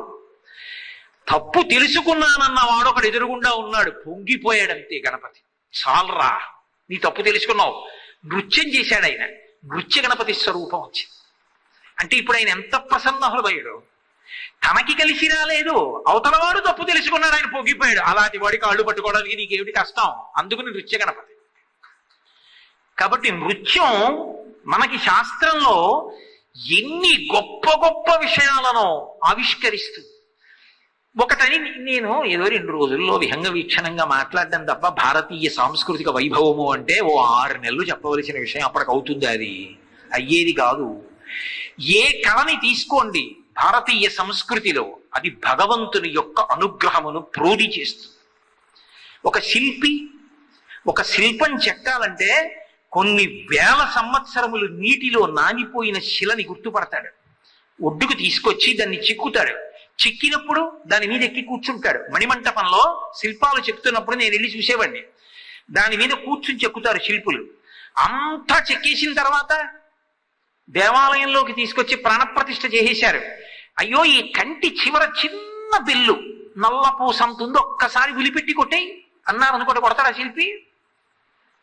నేను ఉలిపెట్టి కొట్టడం ఏంటండి, ఆయన పరమాత్మ, ఇక ఉలిపెట్టనంటాడు. తాను కొన్ని కోట్ల మందిని తరింప చెయ్యగలిగినటువంటి భగవన్మూర్తిని నల్లరాతిలోంచి సృష్టిస్తాడు. ఒక అపురూపమైనటువంటి కళ. అటువంటి కళ అంతరించిపోకూడదనే శిల్ప ఆగమ సదస్సు అని కామకోటి పీఠాధిపతిగా చంద్రశేఖరేంద్ర సరస్వతి మహాస్వామి వారు ఉండగా ఒక అద్భుతమైన సదస్సు నిర్వహించారు. ఎంత గొప్ప శిల్పులు పుట్టిన దేశం ఈ దేశం. జక్కనాచార్యుడు అనబడేటటువంటి శిల్పి మహానుభావుడు. ఆఖరికి క్రీడాపురం అన్న ఊళ్ళో పుట్టాడు. శిల్పకళ మీద ఉన్నటువంటి తాదాత్మ్యతకి భార్యని వదిలిపెట్టేశాడు. వదిలిపెట్టేయడం అంటే నా ఉద్దేశం ఏదో విడాకులు ఇచ్చాడని కదా, ఆ మాటే లేదు శాస్త్రంలో. విస్మరించాడు. మంచి మంచి దేవాలయాల్లో శిల్పాలు చెక్కాలని వెళ్ళిపోయాడు దేశం నలుమూలలకి. ఆ శిల్పాలు చెక్కడంలో సంతోషపడిపోయాడు అంతే. అలా చెక్కుతూ చెక్కుతూ బేలూరు వెళ్ళి, బేలూరులో మహానుభావుడు ఆ విష్ణు స్వరూపాన్ని శిల్పంగా చెక్కాడు. ఈలోగా ఆయన ఉన్న క్రీడాపురంలో ఆయనకు ఓ కొడుకు పుట్టాడు. ఆ కొడుక్కి ఢంకనాచార్యులు అని పేరు పెట్టింది తల్లి. తండ్రికి తగ్గ కొడుకు, పెరిగి పెద్దవాడయ్యాడు. ఒకానొకప్పుడు ఈయన బేలూరులో విగ్రహం చెక్కుతుండగా ఈ ఢంకనాచార్యులు కూడా వెళ్ళాడు. వెళ్ళి ఆయన చెక్కుతున్నాడు స్తంభాలవి. జక్కన గారు చెప్పినటువంటి చెక్కిన శిల్పం అంటే దానిలో తప్పు పట్టగలిగినటువంటి వాడు లేడు. ఈ ఢంకనాచార్యులు అన్నాడు ఒక రోజున, జక్కనాచార్యుల వారు చెక్కిన శిల్పంలో దోషం ఉందన్నాడు. ఎంత కోపం వచ్చిందంటే జక్కనకి, నిరూపణం చెయ్యి, ఏ చెక్కడానికి ఏ చెయ్యి బాగా ఉపకరించిందో ఆ కుడి చెయ్యి తింపేసుకుంటారన్నాడు, ఖండించుకుంటారు కత్తితో. అంత అక్కర్లేదు, దోషం మాత్రం ఉందన్నాడు. ఏది నిరూపించు? జాగ్రత్తగా మూర్తి దగ్గర కొట్టి చూపించాడు. ఎలా ఉన్నాయో, లోపల నీళ్లున్నాయి స్ఫటికలింగంలో ఉన్నట్టు. ఆ లోపల నీటిలో కప్పపిల్ల ఉంది, బయటికి దూకింది. వెంటనే జక్కనాచార్యుడు తన కుడి చేయి నరికేసుకున్నాడు. నరికేసుకుని ఒక చేత్తో ఉండిపోయాడు. ఉండిపోతే స్వామి కల్లోకి వచ్చారు శ్రీ మహావిష్ణువు. జక్కనాచార్య, నువ్వు అపురూపమైన శిల్పివి, ఎందుకు నీకు ఆ పరీక్ష పెట్టానో తెలుసా? ఆ తప్పు పట్టుకున్నవాడు నీ కొడుకు. ఒక గొప్ప వ్యక్తికి జీవితంలో సత్కారం ఏమిటో తెలుసా? మహాసత్కారం అంటే ఏది అంటే కొడుకు చేతిలో ఓడిపోవడం. పుత్రాదిచ్చేత్ పరాజయం. అంత గొప్ప కొడుకుని కన్నానని మురిసిపోతావు. అందుకున్నటువంటి కొడుకుని ఇచ్చాను. నీ చెయ్యి పోయిందని బెంగ పెట్టుకోకు. ఇక్కడికి దగ్గరలో ఇంకొక ఊరుంది, ఆ ఊరు వెళ్ళి అక్కడ మళ్ళీ విష్ణు స్వరూపాన్ని నువ్వు చెక్కడానికి నువ్వు ఇలా ప్రారంభం చేయగానే నీ కుడి చెయ్యి వచ్చేస్తుంది. ఆయన వెళ్ళి మళ్ళీ కైడూరు అని, కై అంటే చెయ్యి కన్నడ భాషలో, వెళ్ళి విగ్రహాన్ని చెక్కడానికి కూర్చున్నాడు. అంతే, కుడి చెయ్యి వచ్చేసింది మళ్ళీ. ఏ సామాన్యమైన శిల్పండి మహానుభావుడు. జక్కన యొక్క సామర్థ్యం ఏమిటో చూడాలి అంటే శృంగేరి విద్యాశంకర దేవాలయం చూడాలి. మన దేశంలో శిల్పశాస్త్రం అంటే ఏ దేశం ఇంకా ఇంజనీరింగ్ టెక్నాలజీలో కన్ను విప్పడం చేత కాని రోజుల్లో నా దేశం ఆకాశం అంత ఎత్తిదిగింది శిల్పశాస్త్రం. ఎంత గొప్పగా చెక్కారంటే ఆదిశంకర దేవాలయాన్ని. ఇప్పటికీ మీరు వెళ్ళి చూడండి. దక్షిణామూర్తి, నటరాజు, అర్ధనారీశ్వరుడు, ఉమామహేశ్వర స్వరూపం, ఊర్ధ్వతాండవమూర్తి, కైలాస సభ, విఘ్నేశ్వరుడు, సుబ్రహ్మణ్యుడు, శ్రీ మహావిష్ణువు, దశావతారాలు, ఇవన్నీ చెక్కబడి ఉంటాయి. ఒకెత్తు 12 ఋతువులు నడుస్తాయి. నడిచినప్పుడు మనకి జ్యోతిష శాస్త్రంలో 12 రాసులు ఉంటాయి, ద్వాదశ రాసులు. లోపల 12 స్తంభాలు ఉంటాయి. 12 స్తంభాల మీద 12 రాసులు చెక్కబడి ఉంటాయి. మేషం నుంచి సూర్యకిరణములు ఏ రాశిలో సూర్యుడు ఉన్నాడో ఆ రాశి ఉన్నటువంటి స్తంభం మీద పడతాయి తప్ప పక్కన పడవు. ఇంకా విచిత్రం ఏమిటో తెలుసా? లోపలికి వెళ్లే దగ్గర సూర్యుడు ఒక పక్కన ఉంటాడు, చంద్రుడు ఒక పక్కన ఉంటాడు. సూర్యకిరణాలు ఏ కారణానికి చంద్రుడి మీద పడవు, చంద్రకిరణాలు ఏ కారణానికి సూర్యుడి మీద పడవు. చంద్రకిరణాలు చంద్రుడి మీద పడతాయి, సూర్యకిరణాలు సూర్యుడి మీద పడతాయి. ఇంకా ఆశ్చర్యం, లోపల బల్లి ఓ కాకి ఉంటుంది. కొంతమందికి పక్షి భయం పట్టుకుంటుంది. కొంతమంది చూడండి, వెళ్ళి పూజ కూర్చుంటారు, కాకి వచ్చి కావు కావు ఉందనుకోండి, బెంగెట్టేసుకుని కాకేర్చింది పోయింది నా పూజ అంటారు. అలాంటి పిచ్చి అర్థం లేని పక్షి భయం ఉన్న వాళ్ళకి, బల్లి భయం ఉన్న వాళ్ళకి, కొంతమందికి బల్లిని చూస్తే భయం, జ్వరం వస్తుంది. బల్లి భయం, పక్షి భయం ఉన్న వాళ్ళు శృంగేరిలో విద్యాశంకర దేవాలయంలోకి వెళ్ళి వాటి కింద నిలబడితే చాలా భయం పోతుంది. ఎంత అపురూపమైనటువంటి దేవాలయాలు. సంగీత పరికరాలు తీసుకురాలేదు, స్తంభాలు చెక్కారు. ఇప్పటికి రామప్ప దేవాలయంలో స్తంభాన్ని ముట్టుకుంటే సరిగమ పదని పలుకుతాయి, మృదంగాలు పలుకుతాయి, వీణానాదం పలుకుతుంది. సంగీత స్తంభాలు చెక్కారు. భ్రమరాంబ దేవాలయంలో శ్రీశైలంలో సింహం నోట్లో శిల ఉంటుంది, గుండ్రగా బంతిలాగా. ఎలా చెక్కారో తెలియదు, పుల్ల పెట్టి కదిపితే బంతి కదులుతుంది. బంతి చెక్కి ముఖం చెక్కాడా, ముఖం చెక్కి బంతి చెక్కాడా అని మాత్రం బయటికి రాదు, కోరలు ఇలా మూసుకుని ఉంటాయి. మీరు ఇప్పటికీ కంచి వరదరాజస్వామి దేవాలయం లోపలికి వెళ్ళేటప్పుడు ఎడం చేతి వైపు ఉన్న మంటపానికి వెళ్ళి చూడండి. అసలు అక్కడ ఉన్నటువంటి శిల్పకళ అపురూపం అంతే. ఏమి జక్కనాచార్యుడు, ఏమి అద్భుతమైనటువంటి విద్యాశంకర దేవాలయాన్ని నిర్మాణం చేశాడు. ఏమి శిల్పులు నిజంగా భారతదేశంలో. ఒక్కొక్క చోట కట్టినటువంటి ఒక్కొక్క దేవాలయం ఒక్కొక్క రూపం. కోణార్కలో సూర్య రథాన్ని తీసుకొచ్చి ప్రతిష్ఠ చేసేశారు. అంత అద్భుతమైనటువంటి దేవాలయాలు. రామప్ప దేవాలయంలో పైన చూస్తుంటే సాలభంజికలు ఎంత గొప్పగా చెక్కారంటే, ఇలా నిలబడ్డాం అనుకోండి, ఎండ పడుతున్నప్పుడు నీడ పడుతుంది ఇలా కంఠం మీద, విగ్రహంలోనే నీడ పడుతుంది. అలా చెక్కారు చిత్రం. విగ్రహంలో పైన గడ్డం నీడ కంఠం కింద పడుతూ ఉంటుంది. ఒక ఆవిడ మంచి చీర కట్టుకుని వెడుతుంటే కోతి వచ్చి చీర లాగుతూ ఉంటుంది. ఆవిడ ఎడం చేత్తో పమిట పట్టుకుని కుడి చేత్తో కొట్టని లేదా చూపిస్తుంటుంది. ముఖంలో వ్యగ్రత ఉంటుంది.